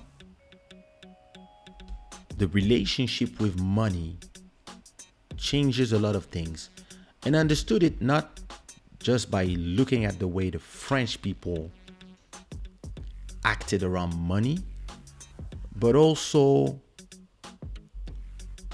by traveling. When I start traveling a lot, when I start going around and meeting new people, especially going to US, going to Brazil, going to Portugal, going to Africa, and seeing how when you had money in different places and different cities or different walks of life, it actually was not the same. It was not the same. How can I call that? It was not the same. It was not the same result. It was not the same conversation. It was not the same interaction. So, for example, in places like France, when, people are. Everybody understand that they need money to survive. Everybody wants money, but they have a very unhealthy relationship with money. People hate anybody who has money, and there's a kind of like everybody see themselves as if they were still in the French Revolution of 1789, and whenever you got money and you make choices, or you change country because the taxes are too high, people who don't make what you make and are not in your shoes will come and comment that you should do it like this, or it's unfair that you do it, or it's bastard you do this. And when I went to the US, it was so different. Actually, it's another unhealthy way with money, but it's the reverse side of the coin. If you have money, you kind of, girls want you, and actually this is becoming the norm everywhere now, but you were like, people were happy to say how much they make. Whereas in France, people would be like, well, I'm fine. They would never tell you how much they make. And in the US, it was completely the opposite. And I was like, wait, people were happy to tell you how much they make. And like, you got guys like, for example, we have guys like Steve Jobs or big entrepreneurs in France as well, right? And but all of them are hated because they're rich. Whereas in the US, Steve Jobs, Jeff Bezos, Tim Cook, like Warren Buffett, they're heroes because of the relationship with money is different. And in Africa, interestingly, and it's the fact that I'm part of those three at the same time. In Africa, when you have money, you are kind of part of another. It has this thing with like India and the different castes. Like when you have money, you kind of you can't do everything. You can do anything you want, and people make you feel even more like a royalty when you have money in Africa. And because I grew up in France, I was always like, it was always strange to me that people who see me since I'm a kid talk to me today like if I'm their, like they call me boss. It's strange because you see me when I was a kid, like, and you've been working for the family forever, and it's strange for me because for a long time I had a kind of strange relationship with money because of people making me feel that I didn't deserve it, right? But then all of these all of these colleagues, rappers and whatever, a lot of them became famous. And now they all have money and they all move out of the ghetto and they came to live in the place where I grew up. And now their kids are kids of rich parents. And now I ask them the question all the time. So, why don't you put your kids in the ghetto? And why are they in the private schools? Because actually it was just that there was a difference. My father was first generation to make it out, especially in Africa. It's even harder, right? But my father was first generation to make it out. I'm second generation. They were first generation. I was second generation. So they were hating. But a lot of them, when we have conversations, because now they have money, and I explain to them how I felt and how the kids probably feel when they go talk with other kids, or maybe if they want to rap one day and people will say, yeah, but you're the kid of whatever. You don't deserve it. Like a lot of kids of singers or kids of actors who want to act. People are, your father or your mother is larger than life, so you don't have space to prove yourself. And those conversations and traveling really helped me understand something about money and the relationship you must have with money. When you have a healthy relationship with money, whenever you have a lot of money, or you don't, or you go through ups and downs like all of us, if your relationship with money is healthy, you understand that money, like everything else, is just a tool that you can use in your arsenal of stuff that you use to go through life. Money is, money is just something you use to buy stuff, people. I'm joking. You buy goods, you can exchange the value of money for the value of something else. And this is what money is. And the more you have, if you don't have a healthy relationship with it, the more problems you have actually, rather than being happy. And it's up to you to understand, and it's something that I really took me a lot of time to understand and to process, that I came to this by myself, how to have a healthy relationship with money, and to understand that it's not bad to have money and it's not bad to want more. It just depends of what is your ambition and what you want to do. Some people don't have a lot of money. They just have enough money and they're happy. And they don't want more because they just wanted to buy a house and make sure they have food in their plate. The rest is not their problem. Some others, they want to show off to the world. I'm not one of those. And some others, hey, listen, they have ambition. They don't want to buy one house. They want to have free.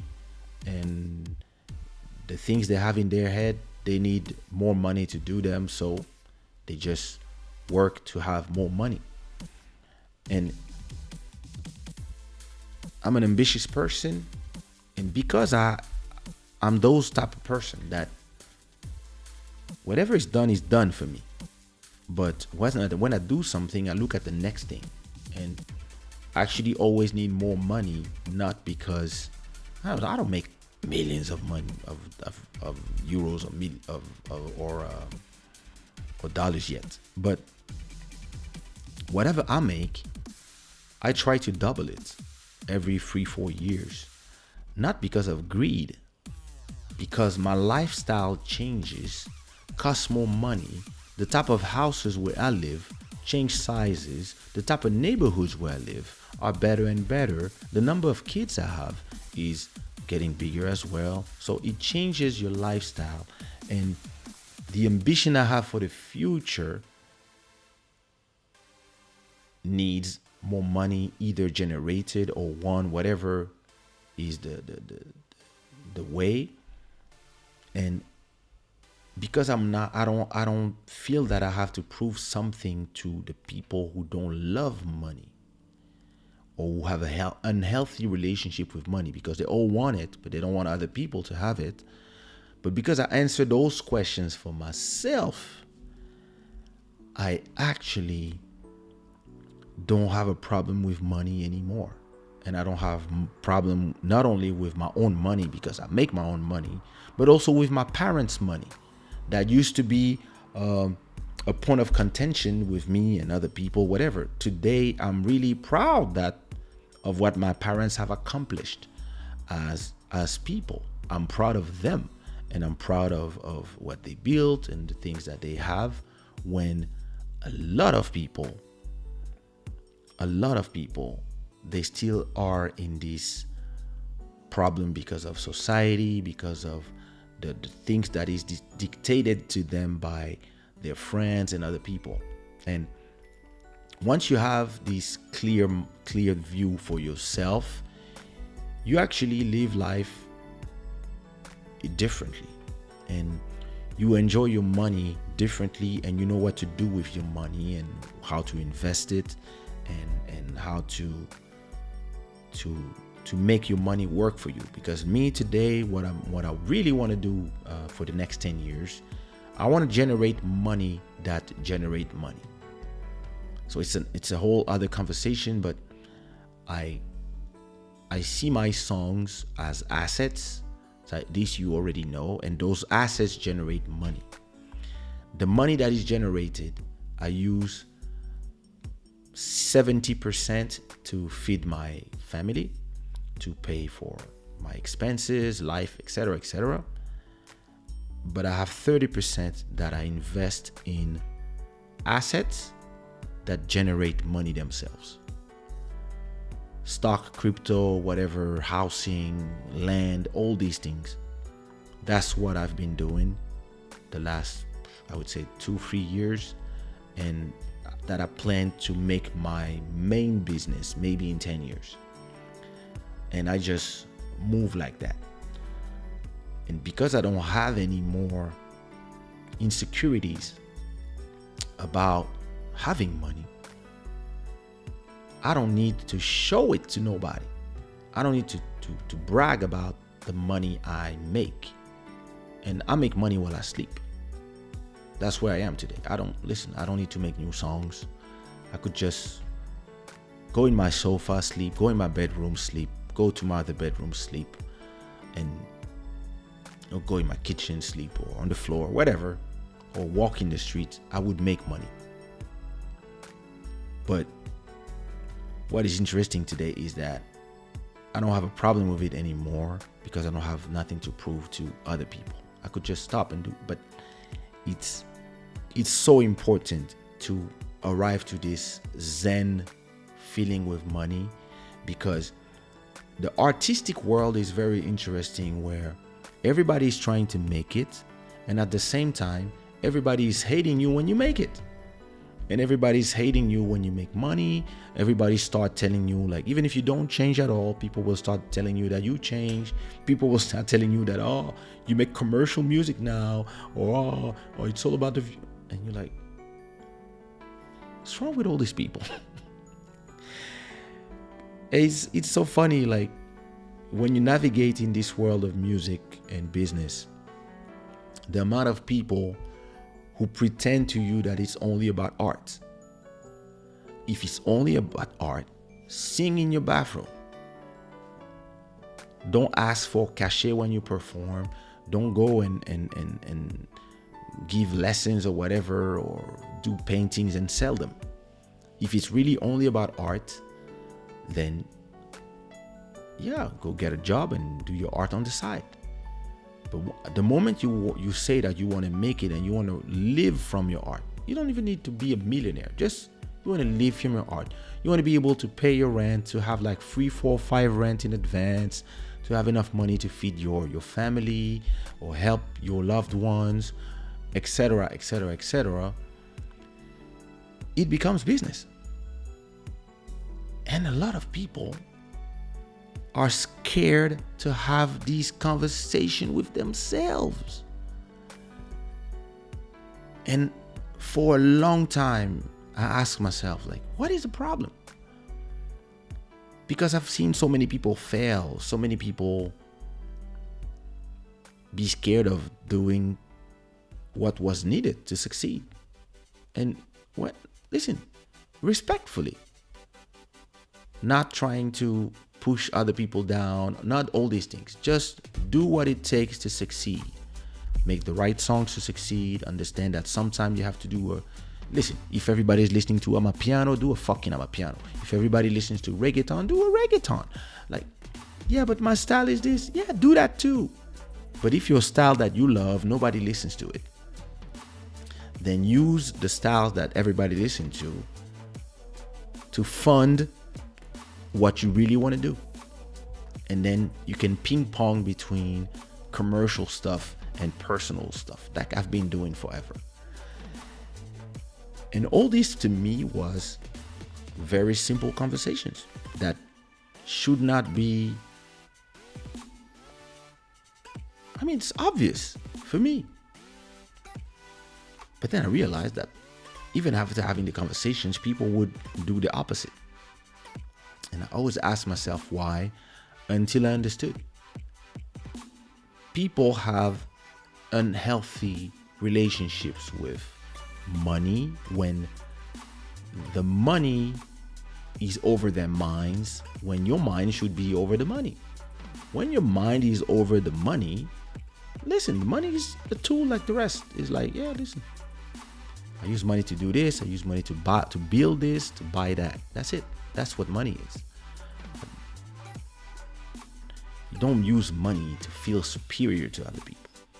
You don't use money to feel like that you have to prove things to other people. That's why I've never been that guy that goes to the club and buys like 10 bottles of champagne when I don't even drink myself. Because when you do this and you want like all the music change and the people, the explosions of fire or whatever, fireworks, is because you are trying to show off to strangers and impress whoever girl you don't know yet, all those unhealthy people that, yeah, I have, hey, look at me. I've been in private jets, I've been in boats that you don't imagine, I've talked to presidents, people who have billions, and I don't post them. Sometimes I don't post. Sometimes just because people are discreet, people don't want to appear, or sometimes because I'm just enjoying the moment and I don't feel that I have to prove stuff to people. I've sat down in offices of, you have no idea how many presidents, and some of them it was because I came with my father. Some of them is because of me, myself, my name. And when I was there, having conversations about politics or having conversation about stuff that was different, or music sometimes, I didn't listen. Let me show you something to explain to you how much I don't care. Okay. So this is my Twitter profile, right? That's my Twitter profile. Obama.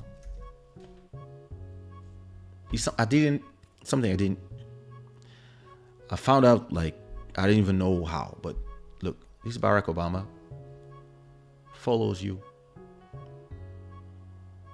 Yeah, he follows a lot of people, 500 people, 500,000 people, but follows me. You see what I mean? He was the president of the United States of America. And he follows me. And if I was not having these conversations with you guys, I would not talk about it, because I don't base who I am based on those things. Even if I love that fact that Barack Obama was somebody that I like, him and his family. The fact that he follows me is great for me. I was like, yo, I'm not nobody. He follows me, nice. But I don't do a fuss about it. I don't post about it. You see what I mean? I didn't post it on Instagram or in my stories. Look at this. Like, no, when I found out, I would just send messages to my friends. I'm like, yo, hey, look who's following me. You see what I mean? I have a lot of celebrities, other people following me, but it means something. You see what I mean? But in my philosophy of life, I don't make money. I'm not scared about money, and I'm not obsessed about money other than for what it is for. And this is why, a lot of people told me in my life, in my career, especially now in my career, yo, for your career to be complete, you need to do a concert in Paris at l'Olympia or one of those places. And I was like, but why? Because then it has the cachet, it's l'Olympia, and me, I was like, that in Africa, I did Le Palais de la Culture maybe 5 times in Abidjan, and it was full. That's 8,000 people. So that's 4 times l'Olympia, and so it's like 16 Olympias that I did. That in Congo, I did the same thing. In Cape Verde, I did Quebra Canela with 160,000 people. In Angola, I played for 100,000 people. There. Like,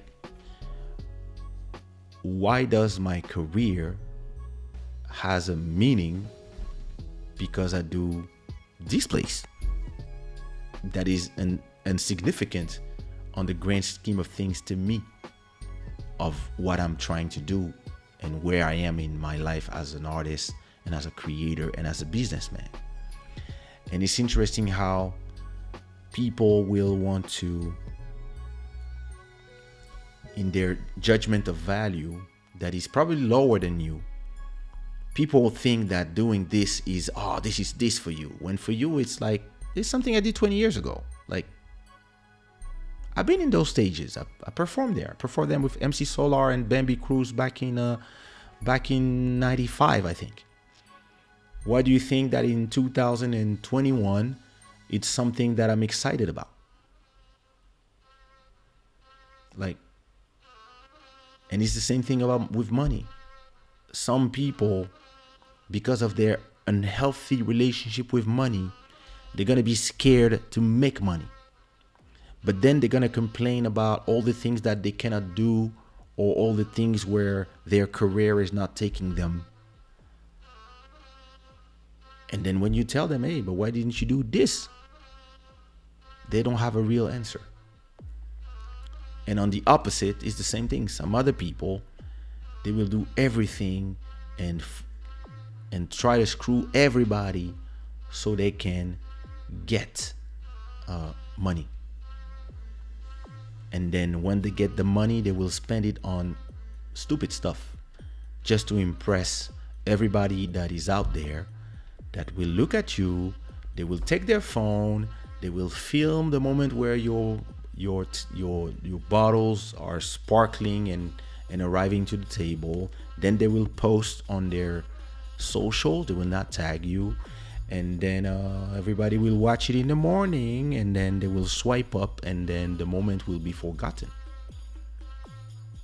And then for whatever reason, I don't know, there's going to be a pandemic or some crisis, and all of a sudden you don't have any money anymore. And then you will think of, I don't know, the 500 euros that you spent in bottles and cars and hotels room that were too big for you, and paying everything for everybody just for clout and just to prove stuff to other people. And then when you don't have any money anymore, you start asking yourself, how much money did I spend these last 10 years that I could use right now to survive? And that's when you're like, oh my God. And listen, I don't know if it's an advice or if it's just a conversation about me. Club Shada is about it's about me. It's about you guys. It's about life through my eyes. And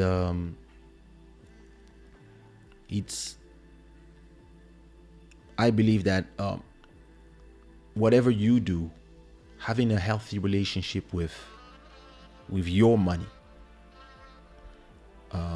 is very important, because it's gonna be part of the construct of your life. And whether you have kids or not, whether you are building something for yourself, a business, whether you work for people or you are independent like I am, hey, listen, you have to also know your worth, and once you know your worth, and you have a healthy relationship with your worth,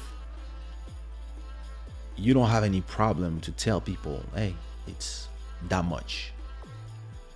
And if they're like, oh, that's too much, they're like, oh, okay, bye.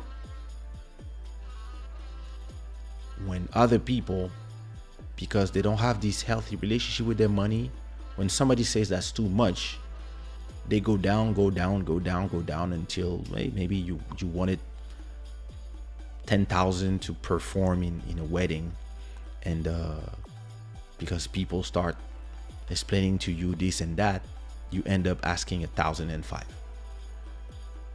and or you're scared to ask. And I used to be scared of asking. That's why I'm talking about this. I used to be scared of my own worth. I was like, yeah, you know, man. And today I'm not. Today I'm like, hey, listen, you want me to leave my house to do this? It's gonna cost you money. You want me to? I have a friend, like, I think it's his buddy. Buddy told me, like, Buddy has been doing like weekly shows on his YouTube channel, right? Building the Quarantine Groove and having so much success with it.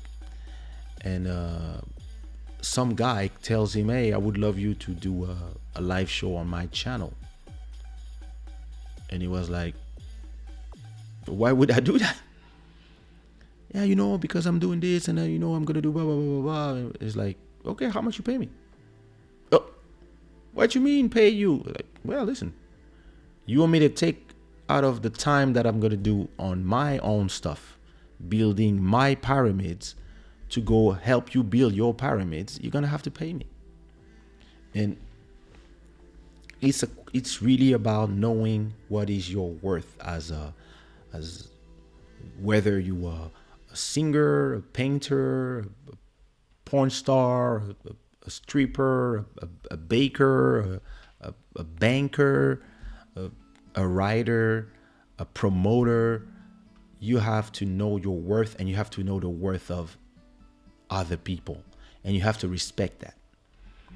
A lot of times today, especially now, listen, like I told you, when I sleep and I wake up, I make money.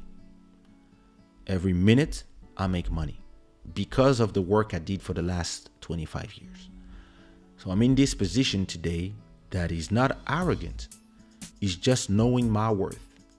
When somebody tells me they want to do a show with me, especially now that I don't need to do shows, and I'm not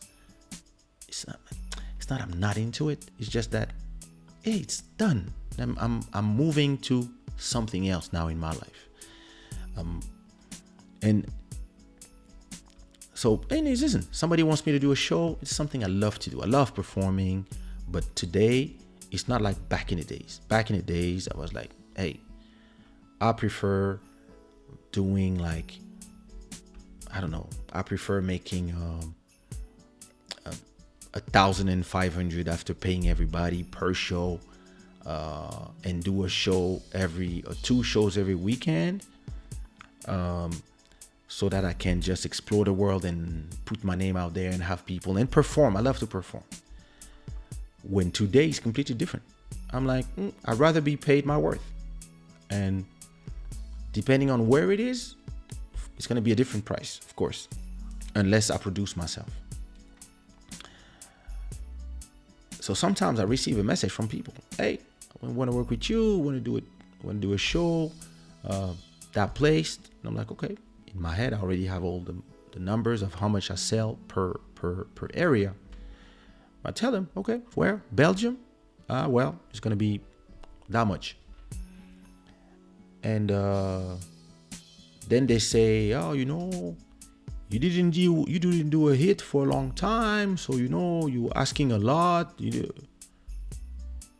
And my question is, so wait, did you call me because you want to help me? Like, you want to save me?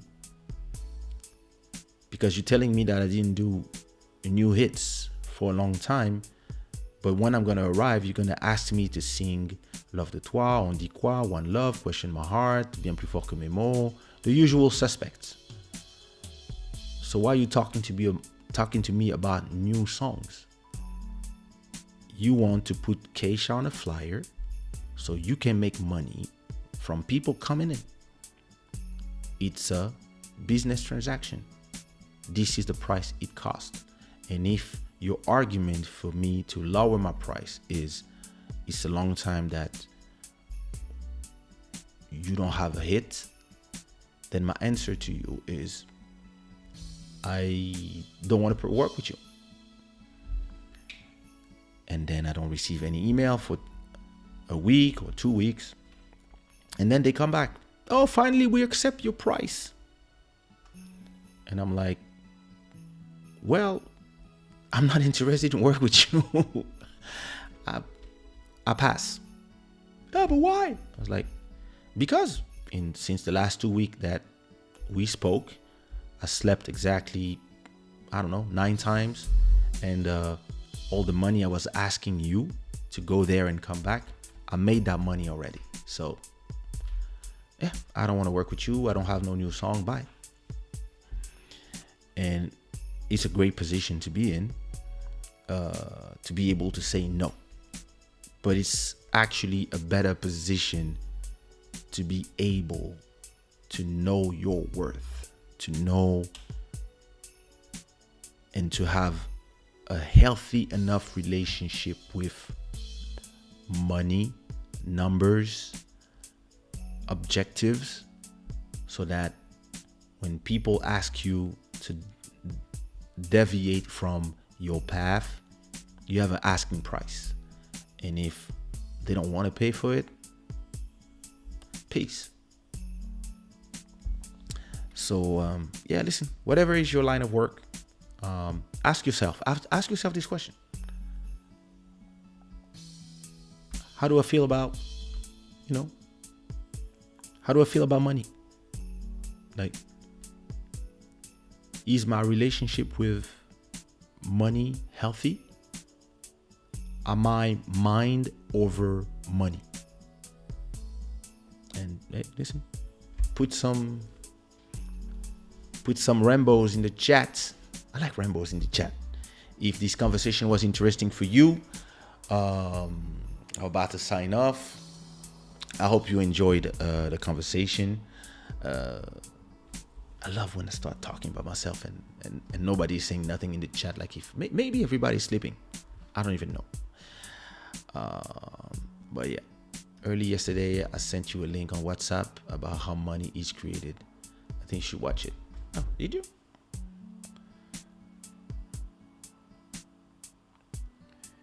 Irv. Oh. I'm gonna watch that right now after the live.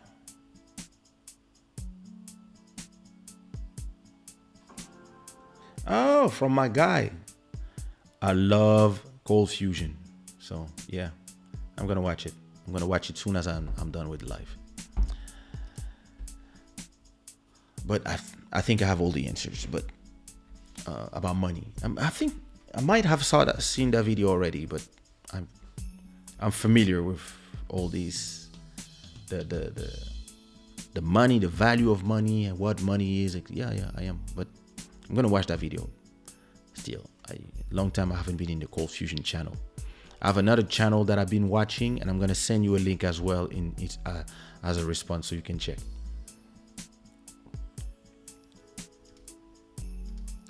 Thank you. I love your philosophy of life, Kay. Oh, thank you so much. I hope that you listen. I share stuff to help people. To help people. If what I share can give people some inspiration, that's the best thing for me. You're humble, King K, the real king. Thank you so much.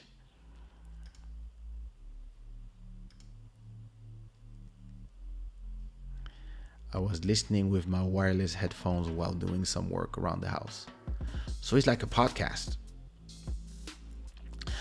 You know, I do this sometimes when I watch your show, and it's interesting because, you know, we are in shows that they are visual, but they don't need to be visual, because I could have this whole conversation with no, you know, I could just be talking, and sometimes you just put the headphones and you don't really, you know, every time you do your show, Joel, I watch it on the big TV that is there. Wait, that's not a good idea. But yeah, I have a big TV out there. There's a big TV, and a lot of times I'm here in my desk. I'm here on my desk. Wait, boom, yeah. I'm on my desk, and you guys are playing in the back, and I'm listening to you talk about a subject, and at the same time I'm checking emails or working on stuff that I don't need to listen to, and I'm concentrated on listening to you, and at the same time, doing my work. So it's same thing. It was an interesting topic, actually. You know, it's thanks Solange. It's beautiful. When I wrote that topic in my list of topics, I was just like, I wrote mind over money in my list, and that's it. I didn't really remember what it was about, but I was like, okay, I'll just freestyle. So, but anyway, listen, I'm happy that you enjoyed. That you enjoy. Watch your show from a big TV, and I'm commenting from my phone. That's exactly how I watch YouTube. I watch, if it's live, that's what I do. I watch on the big TV, and then I comment on my phone. I just put pause on the phone, and I comment the chat on my phone. And if it's not a live and I just watch a video, after that I go to my history and I put a comment and a like. Thank you. Dalia, I'll call you and Joe tomorrow, and we're gonna decide when we do this club, Shada. Since you're on a holiday, it's the time, it's the moment to have you. So we'll do that. I'm having an idea of a show. I'll let you. I'll call you. Listen, I think I'm gonna make you listen to this song again. Because it's such a great song, it's such a hit. My new song with Dlalales called "Wake Me Up." And as always, you know, you can, all the songs that I play, you can listen to them. I played a lot of songs from Angel City. You can also find this on Spotify, and I never know how to finish this show, so I'm just going to play the music and let you go. All right. Thank you so much for watching. This show was brought to you by ShadaWare.com. Good God's a good fortune. All the new subscribers. Thank you to the stream royalty, Mr. Simmons. And thank you to all the sponsors for your contribution to the show and the channel. And I'm very blessed to almost be at episode 125. 2 more to go. As always, if you have ideas for topics to talk about, make sure you leave them in the comment after the show. Make sure you leave a like if you didn't put the like yet, and make sure you share this show to your friends, to people who might enjoy the conversation. Make sure you just share the link. And put them in your Twitter, put them in your Facebook, and have interesting people come. It's been a pleasure, and I will see you Wednesday, and we'll talk about I have no idea what. Peace, my people. Blessings.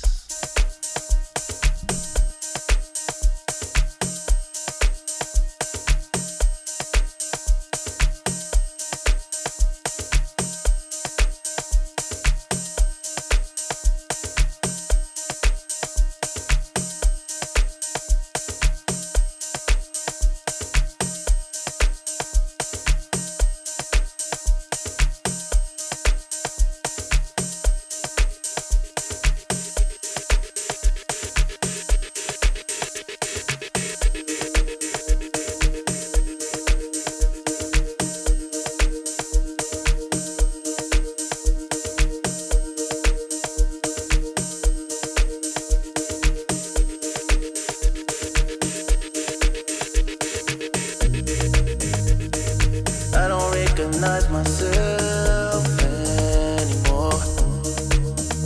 Where is my pride? Where is